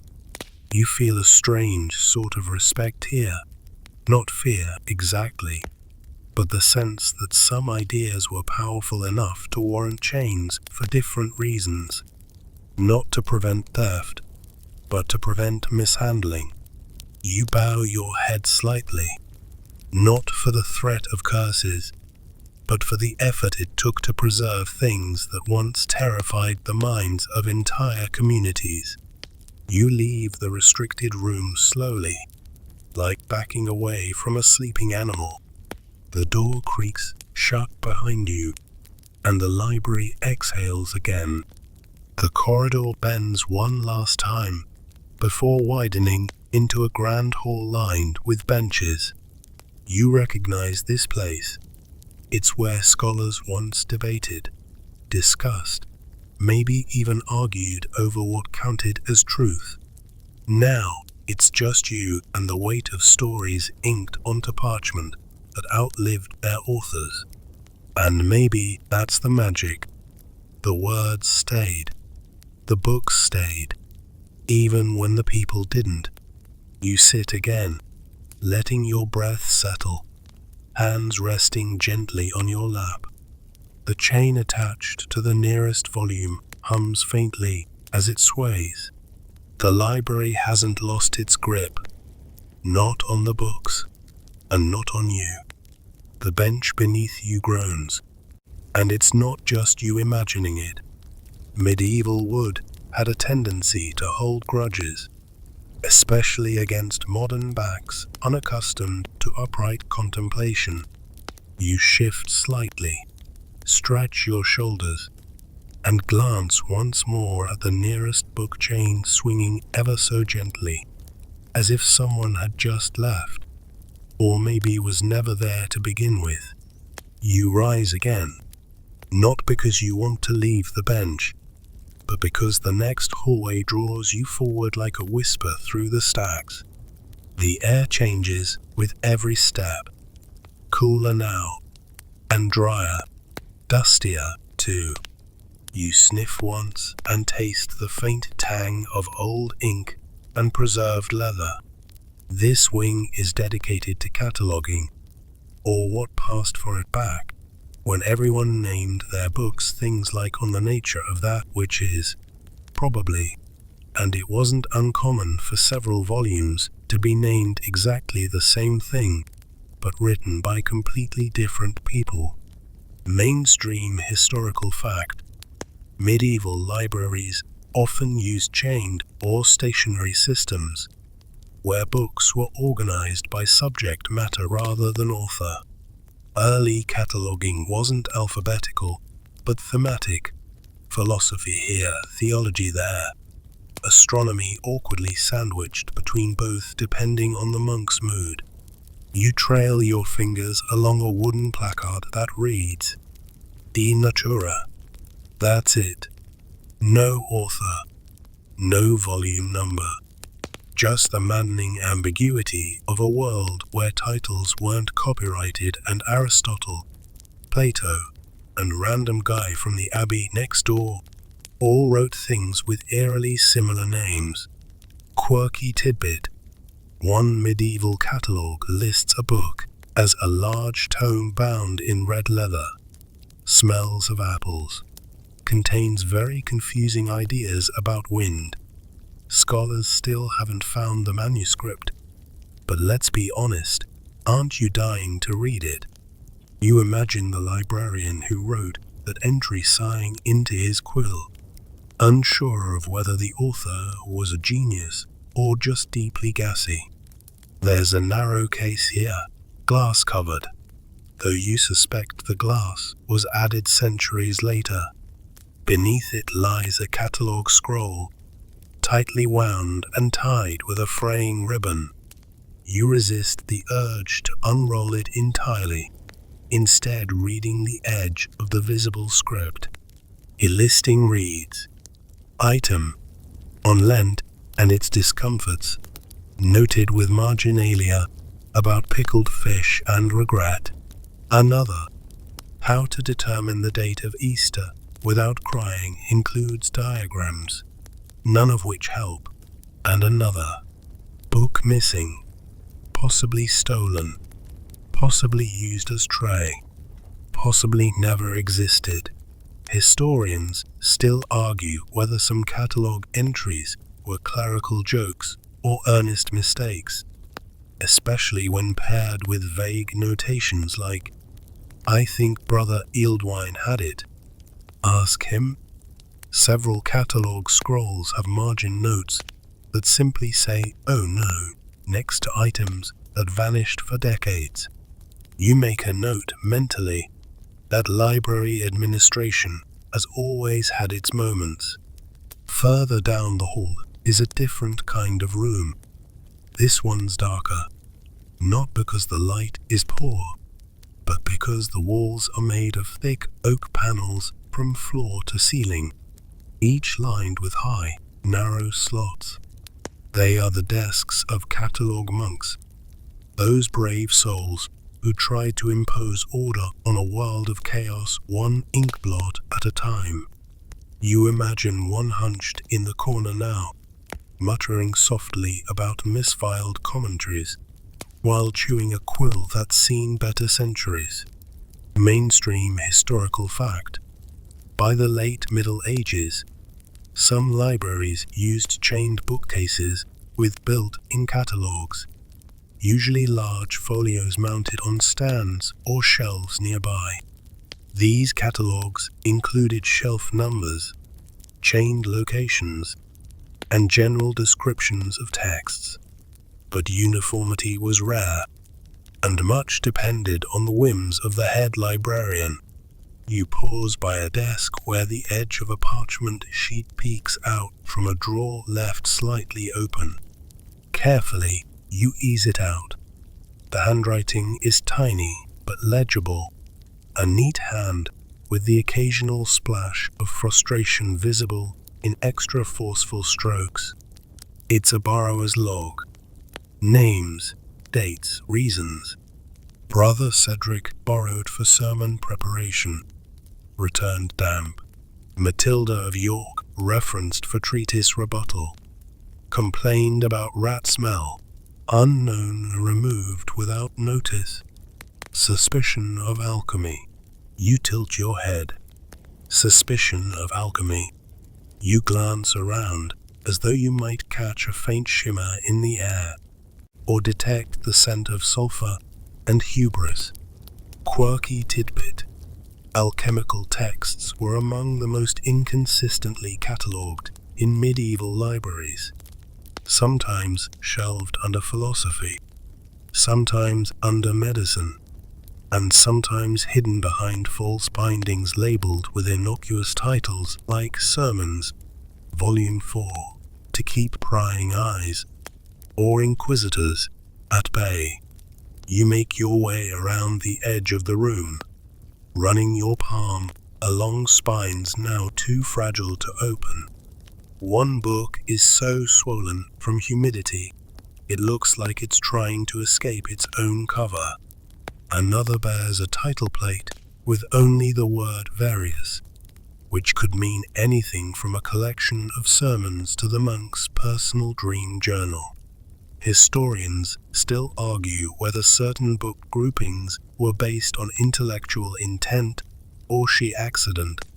Some manuscripts were catalogued together simply because they were bound at the same time, others because the monk liked how they looked side by side. You reach a stand near the center of the room. Here sits what might have been the master catalogue, a massive ledger chained in place, its cover warped and bruised with use. The ink is faded to a ghostly brown. As you flip through gently, you find the occasional annotation in red, marked confiscated, transferred, or lost again. One entry reads, Book of Prophecies contains cryptic imagery.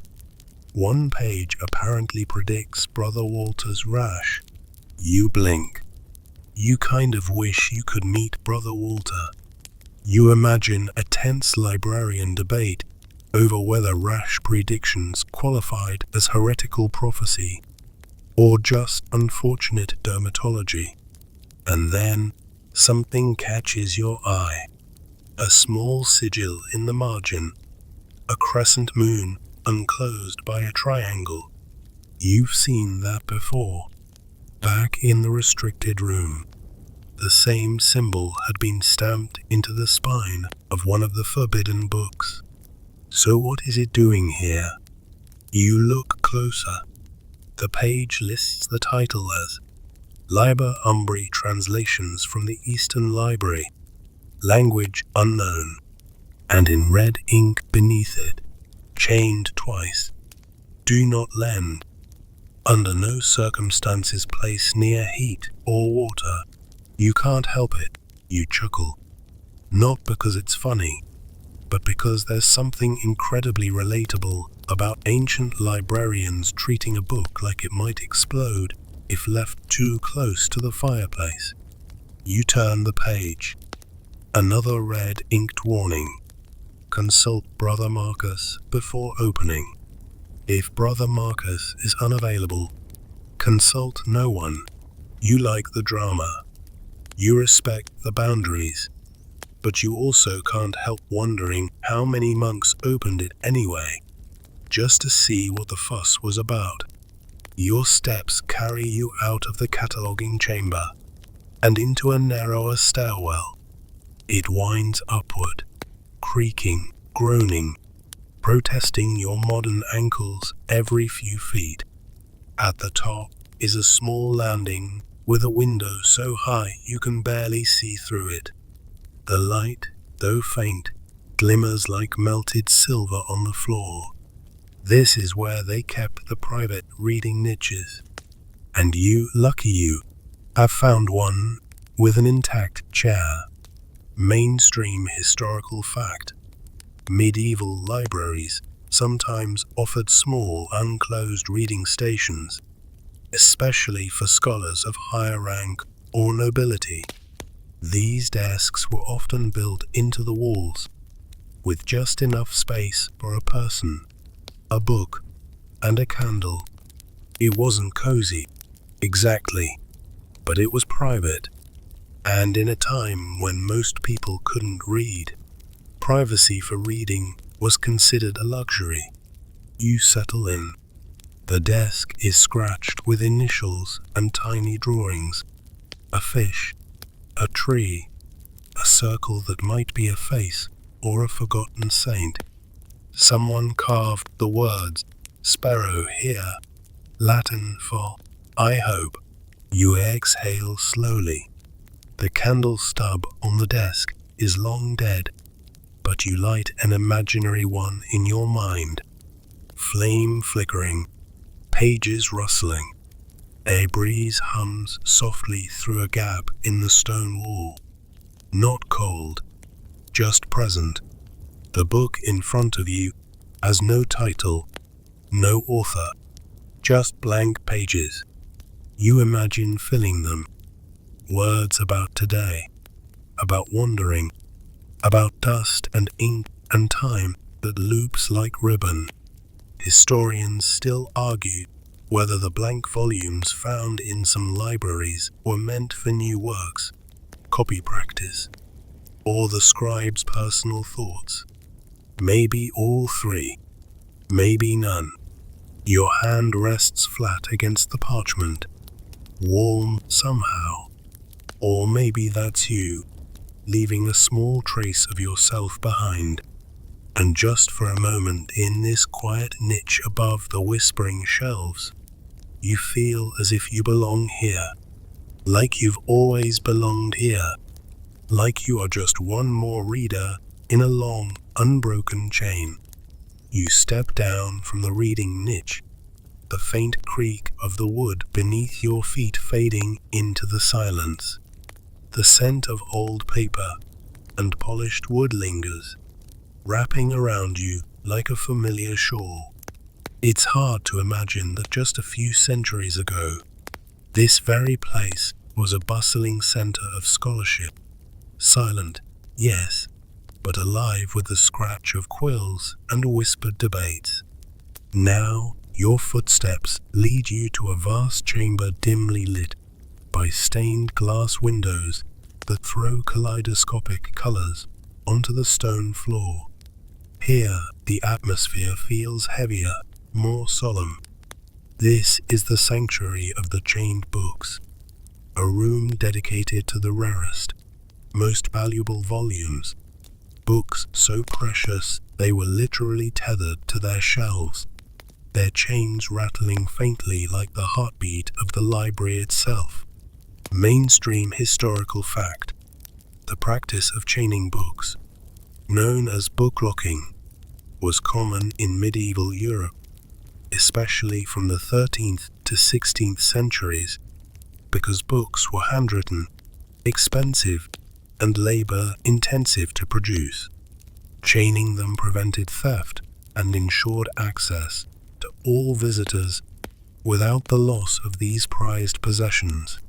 You wander between the rows of shelves, your fingers grazing the cool metal of the chains. Each chain is anchored by an iron ring, fastened securely to the wooden bookstand. You realize the length of the chains is just enough for a reader to open the book comfortably at the stand, but not enough to walk away with it. Quirky tidbit: some chains had little bells attached, so librarians would know if a book was being taken off the shelf. A bit like medieval security systems, only with more jangling and less CCTV. You imagine a monk tiptoeing behind a thief, jingling softly like a sneaky, well-intentioned cat. You stop by a hefty tome titled De Agricultura, its leather cover cracked but still solid. The chain wrapped around its spine looks thick enough to hold back a dragon. You lean closer and spot a faint annotation in the margin. Someone had doodled a small goat nibbling on a vine, with the caption, "Better forage than stealing books." Historians still argue whether the chains were more effective at theft prevention or simply served as a psychological deterrent, kind of like how leaving your bike unlocked in a sketchy neighborhood might not stop a thief, but sure makes you feel safer. Your attention drifts to a nearby lectern holding a book open to an illuminated page. The vibrant colors of the miniature paintings practically glow despite the dim light. You trace the delicate strokes of gold leaf and deep blues, imagining the painstaking hours a medieval artist spent crafting this beauty. The pages almost seem alive, whispering stories of long-forgotten patrons and sacred texts. You let your mind wander to the monks who first wrote and illustrated these manuscripts, how they labored in quiet, cloistered halls, surrounded by the scent of beeswax candles and ink made from soot and gum arabic. They were craftsmen and scholars, artists and scribes, all in one. Quirky tidbit: some manuscripts included hidden Easter eggs, tiny caricatures of the monks themselves, or silly little animals peeking out from the margins, like medieval versions of today's inside jokes. You wonder if the chains also kept those little jokes safely contained, or if they sometimes frustrated the pranksters who tried to add them. Nearby, a curious chain loops around a much smaller book, its cover decorated with intricate knotwork. You recognize it as a herbal, a medieval encyclopedia of plants and their uses. You recall the dusty smell of dried herbs mingling with old parchment. Somewhere, you think, a scribe must have rubbed mint leaves between pages for luck or scent. Mainstream historical fact: herbal books were critical in medieval times, blending medical knowledge with folklore, often copied and passed from monastery to monastery. These volumes were cherished resources for healing and spiritual well-being. Historians still argue whether some of the more fantastical plants described were based on real species or purely mythical creations inspired by travelers' tales. You smile, picturing a monk carefully noting a plant that might cure the plague, or at least a headache. You continue your journey and find yourself near a small window overlooking a quiet courtyard. The afternoon sun filters through the colored glass, casting a soft glow over the chained books. You lean against the stone sill, letting the warmth seep into your bones. It feels good, like a gentle reminder that knowledge, even when locked down and tethered, can still shine brightly. Just then, a faint sound echoes through the room, a soft jangling, like tiny bells in the distance. You smile again, thinking about those old-fashioned book alarms, the unsung heroes of the medieval library. You lean back, eyes half closed, as the sun's glow dims and the sounds of the past wrap around you like a well-worn cloak. For a moment, you feel the pulse of the chained books beneath your fingertips, silent, steady, guarding stories and secrets alike. And with that comforting thought, your eyelids grow heavy. You settle deeper into the quiet of the medieval library's chained book room, feeling the gentle weight of centuries pressing softly around you. The air is cooler here, tinged with the faint musk of parchment and old leather, mixed with the subtle metallic scent of iron chains. It's as if the very walls are whispering stories of the countless hands that reached out to grasp these tethered treasures. You notice the patterns on the iron chains themselves, twisted links, some rusted, others surprisingly polished from decades of use. You wonder about the blacksmiths who forged these chains, their skilled fingers shaping iron to guard knowledge rather than to shackle prisoners. Maybe these chains had a dual role, not just physical restraints, but symbols of the reverence medieval scholars held for their books. Mainstream historical fact: the chains were often custom, made to fit each shelf and book size, varying in length so that readers could open the volumes but not remove them from the library. This system was especially popular in English libraries from the 13th century onward, such as the famous Hereford Cathedral Library. You catch a glimpse of a medieval librarian's ledger lying on a nearby desk, its pages filled with careful, looping script. This was no mere inventory. Sometimes these records included notes on who last used a book, or when it was returned. In a world without digital checkouts or overdue notices, these scribes were the original gatekeepers. Quirky tidbit: some libraries chained books in pairs, 2 volumes locked together so readers could consult both simultaneously, like an ancient version of buy one, get one free. You chuckle imagining medieval students juggling chains, trying to read 2 heavy tomes at once, perhaps struggling to keep their balance.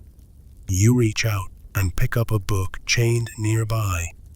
The cover is worn but still sturdy, a Latin title embossed faintly in gold. As you flip it open, the pages crackle softly, revealing not just text but marginalia, tiny, whimsical drawings of monsters and jesters peering out from the edges, as if the monks' boredom sometimes slipped into their work. Historians still argue whether this marginalia was purely artistic amusement or served secret pedagogical purposes, embedding hidden lessons or commentary for the more perceptive readers. You smile, recalling how modern scholars now pore over these doodles for clues about medieval humor and daily life. Proof that even in the most serious settings, humans loved a good laugh. A nearby window offers a view of the cloister garden. You imagine the scholars stepping outside for fresh air, their minds buzzing from hours hunched over chained books. They might have enjoyed the scent of lavender or rosemary, the sun warming their shoulders, before returning to the solemn sanctuary of knowledge. You think about the balance these libraries struck between safeguarding precious books and encouraging learning. The chains were practical, yes, but also a physical manifestation of the value placed on information in a time when every word was handwritten and irreplaceable. Quirky tidbit: some chained books were surprisingly portable. In certain cases, monks developed elaborate pulley systems or rolling shelves so they could move books within the library without unlocking them. It's like the medieval equivalent of those fancy sliding bookshelves you see in detective movies. Secret passageways optional. You pause, considering the sensory experience of reading these books. The rough texture of vellum beneath your fingertips, the faint smell of ink mixed with beeswax from candlelight, the soft rustle as pages turn carefully to avoid damage. Historians still argue whether the physicality of these chained books shaped medieval learning in ways we don't fully understand, that perhaps the tactile connection made knowledge feel more precious, more sacred. Your thoughts drift to the everyday readers of these libraries, students, monks, even curious nobles, each interacting with the chained books in their own way. Maybe some resented the chains, feeling restricted. Others likely found comfort in the shared knowledge, knowing the books were there, steady and waiting. You imagine yourself as one of them, fingers brushing the chains, eyes scanning the illuminated text, the quiet hum of distant chanting in the background. You take a slow breath, letting the centuries settle around you like a soft blanket. The chains, once seen as barriers, now feel like guardians, silent protectors of wisdom. And as you close the book gently, you feel a serene connection across time, a reminder that even the most humble chains can hold the greatest treasures. You linger a moment longer in the warm glow of the library, letting your gaze wander over the rows of chained books. The steady, faint clink of iron links seems to echo a rhythm, a pulse that connects past and present. You imagine the library not just as a place, but as a living organism, breathing through the rustling pages and creaking chains. Mainstream historical fact: while the practice of chaining books was widespread in medieval Europe, it wasn't limited to monasteries or cathedrals. Some early universities, such as the University of Oxford and Cambridge, also employed chained libraries to protect their expensive collections during the 14th and 15th centuries. You think about the students and scholars who paced these halls, balancing their studies with the rigid rules of the time. For many, a book was a rare privilege, not a casual purchase or a swipe on a screen. Quirky tidbit: in some libraries, chains were so short that readers had to sit at fixed desks to study, essentially turning every chained book into a reading station. It's like medieval co-working space rules, but without the free coffee or Wi-Fi. You imagine how frustrating that must have been when a whole afternoon's study was tethered to a particular spot. No hopping around or lounging with a book on the floor. Historians still argue whether chaining was primarily about theft prevention or also about maintaining control over knowledge. Whether it was an early form of information gatekeeping designed to limit who could access certain texts and when. You smile, thinking that gatekeeping isn't exactly a new invention. The more things change, the more they stay the same. Your footsteps take you to a section where the chains are less intimidating, wrapped around smaller manuscripts. One is a beautifully illuminated psalter, its pages shimmering faintly with gold leaf and delicate script. You run your finger lightly along the chain, almost as if feeling the pulse of history itself. You recall that many of these psalters were personal prayer books, sometimes customized with family crests or commissioned for wealthy patrons. Chaining them might have seemed odd. After all, these were intimate, devotional objects. Quirky tidbit: some chained books came with secret compartments or hidden notes inside, left by monks or readers centuries ago. Medieval versions of book mail, waiting to be discovered like tiny time capsules. You imagine the surprise of a modern librarian finding a scribbled love letter or a hastily drawn map tucked inside a manuscript.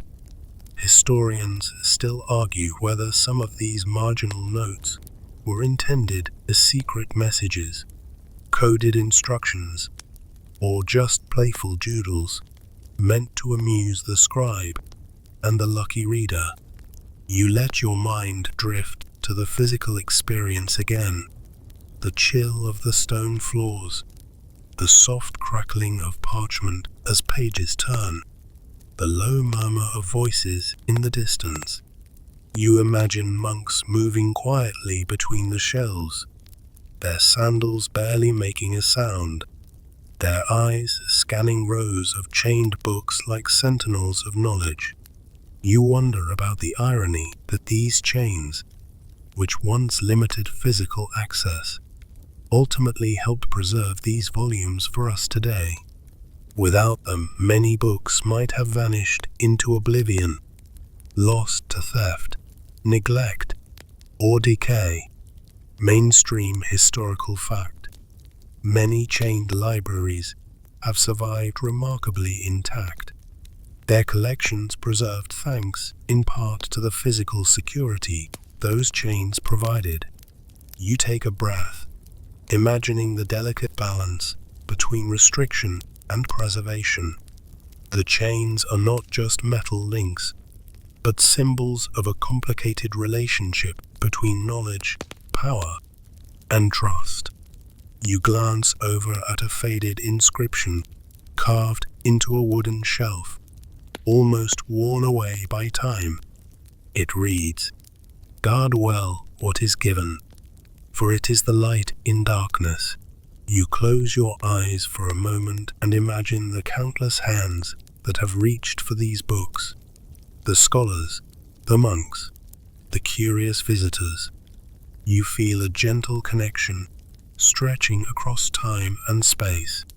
And with that comforting thought, you slowly stand, the soft rattle of chains fading into the background as you prepare to move on. You find yourself drifting deeper into the quiet rhythm of the chained library, where each step echoes softly against the stone floor, and the scent of aged parchment lingers in the air like a secret perfume. The chains clink gently, as if nudging you to remember their purpose, both practical and symbolic. Mainstream historical fact: chained libraries were not just a European phenomenon. Some versions existed in other parts of the world. such as the Islamic Golden Ages libraries, where scholars also devised inventive means to safeguard precious manuscripts, though not always with literal chains.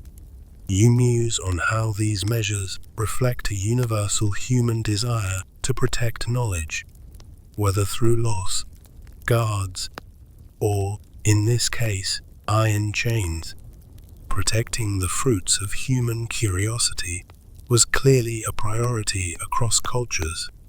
Quirky tidbit: some medieval libraries reportedly chained books so tightly that curious readers had to use specially designed chain keys or scissors to carefully free pages for closer study. Medieval book hacking, if you will. Imagine being the designated chain key holder, the ultimate gatekeeper of knowledge. Historians still argue whether these strict chaining practices sometimes hindered scholarly work more than they helped, raising questions about the trade-off between security and accessibility. You find a narrow window of sunlight streaming through a stained glass pane, casting jewel-toned patterns on the floor, flickering like tiny, colorful fires. It's the kind of light that would make any reader feel reverent and a little sleepy, the perfect backdrop for the slow unfolding of knowledge. Your fingers trail lightly over a chain link, cold and unyielding, yet somehow comforting in its steadiness. The chains serve as physical reminders that knowledge was not always free or abundant. It was precious and often fragile. You think about how different this is from today's instant digital access, where a wealth of information is just a few taps away, often overwhelming and ephemeral. There's something grounding in the deliberate, tactile nature of chained books, their deliberate limitations forcing patience and care. Quirky tidbit: in some places, librarians use chains not just to secure books, but to create a kind of book carousel, allowing readers to pull and swivel shelves of chained volumes without removing them, an early form of mobile shelving. You can't help but picture a medieval librarian spinning a giant, creaky metal wheel to bring a book closer, balancing practicality with a hint of theatrical flair. Historians still argue whether the chaining system helped foster a communal learning environment or inadvertently restricted intellectual freedom by limiting who could physically access these texts. You lean closer to a volume, opening it carefully, feeling the slightly rough texture of the parchment. The script is beautiful but dense, illuminated with tiny gold accents that catch the flickering candlelight. You notice annotations in the margins, some serious theological notes, others playful sketches. You recall earlier how those doodles hinted at the monks' human side, their humor breaking through centuries of solemnity. Mainstream historical fact: these marginalia offer some of the richest insights into medieval life and thought, showing that even in rigid settings, creativity and personal expression found ways to flourish. You imagine sitting here for hours, candle burning low, fingers tracing chains as your mind drifts through layers of text and time. And just as your eyelids begin to feel heavier, you think about how these chains, while binding, also link us to the past, an unbroken chain of curiosity, protection, and discovery. You feel yourself gently sinking into the quiet embrace of the chained library, the ambient sounds softened to a gentle hum that seems to sync with your slow, steady breathing. The scent of old paper and iron lingers like a warm invitation to to relax deeper, to let your thoughts drift like leaves on a slow stream. Mainstream historical fact: by the late Middle Ages, chained libraries began to decline as the invention of the printing press made books cheaper and more widely available, reducing the need for such extreme security measures. Yet, some chained collections survived well into the 18th century. You reflect on this shift, a gradual loosening of chains not just on books, but on the spread of knowledge itself. The world was changing, but the echoes of those chains remain a fascinating reminder of the care once lavished on books. Quirky tidbit: some chained libraries had ingenious systems where the chains were attached not just to shelves, but to the very desks where readers sat, ensuring that books stayed put and that readers stayed focused. Talk about enforced study sessions. Historians still argue whether this physical tethering improved scholarly discipline or simply annoyed readers, forcing them to read in a single, possibly uncomfortable spot. You gaze around at the sturdy wooden furniture, worn smooth by centuries of use, and imagine the conversations, whispered debates, and shared discoveries held in this space. Despite the chains, knowledge was meant to be shared slowly and carefully within the walls of these sanctuaries. You think about how the chains served as a metaphor for the tension between freedom and control, a balance that libraries still navigate today, though now with digital firewalls instead of iron links. Quirky tidbit: in some cases, chains were color-coded or uniquely designed to indicate the importance or category of books, a medieval version of a Dewey Decimal System, except with more clanking. You imagine a librarian in a hooded robe, carefully matching chains to books like a tailor fitting a bespoke garment, each link a stitch in the fabric of knowledge preservation. Historians still argue how much these chaining practices influenced later library systems, and whether they inspired modern ideas about intellectual property and book lending policies. You close your eyes and picture the library's quiet transformation over the centuries, the gradual loosening of chains, the growing crowds of eager readers, and the ever-expanding world of knowledge beyond those stone walls. Your fingertips brush lightly over a chain link one last time, feeling the cool metal slowly warming to your touch. You breathe deeply, the sound of distant footsteps and murmured voices fading like a gentle lullaby. And as you let your mind drift, you appreciate how these simple chains tell a complex story of care, control, and the enduring human thirst for knowledge.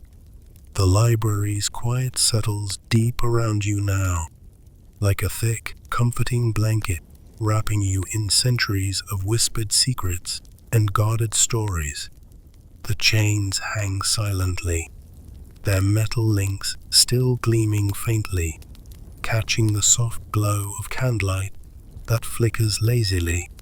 Mainstream historical fact: though the practice of chaining books faded with the rise of mass printing and more accessible libraries, the legacy of these libraries influenced modern preservation techniques, including secure rare book collections and controlled access archives. You ponder the ways in which the medieval obsession with safeguarding knowledge echoes through time, informing how we protect information even today, whether behind glass cases or encrypted firewalls. Quirky tidbit: some chained books came with specially crafted, ornamental chains there were as much art as security devices, with delicate ironwork featuring leaves, animals, or even little faces peering out, like tiny medieval mood rings for book lovers. Historians still argue the extent to which these aesthetic choices reflected pride in knowledge, or simply a desire to make heavy-duty security a bit less grim and a bit more whimsical. You think about the readers who sat chained to their desks, the scribes who painstakingly copied texts by candlelight, and the librarians who guarded these precious collections like dragons guarding treasure, only with less fire and more parchment. The idea that such weighty care was devoted to books, objects now so casually swiped on screens, feels both humbling and oddly reassuring. Maybe chaining was less about restriction and more about reverence, a physical manifestation of respect for the ideas held within those fragile pages. You close your eyes, letting the gentle rhythm of your breath blend with the imagined heartbeat of the library, its chains humming softly like a lullaby from the past. The scent of old leather, the faint clatter of iron, the soft whisper of turning pages, all fade gradually into a peaceful silence that seems to cradle you. You feel the slow sinking sensation of your body relaxing, eyelids heavy, mind untangling from the day's worries. And just as your breathing deepens and your thoughts soften, you realize that the chains of knowledge, once so strict, have loosened in the most beautiful way, letting you drift, unbound, into a restful sleep. 300-word wind down.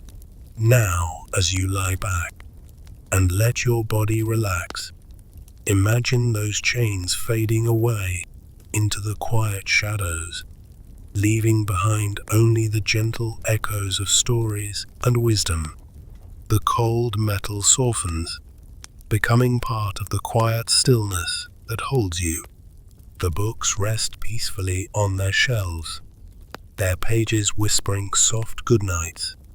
The warm glow of candlelight dims to a flicker, then fades into darkness, inviting your mind to wander freely. You feel the weight of the day lift, replaced by a calm so gentle it feels like floating. Let your breath become slow, steady, and easy, each exhale carrying away tension, each inhale filling you with quiet calm. Remember, knowledge is not just stored in books or chains. It lives inside you, in your curiosity and dreams. So rest now, knowing that the wisdom of ages surrounds you, a soft, protective embrace as you drift deeper into sleep's gentle arms. Sweet dreams. End of script. Sweet dreams.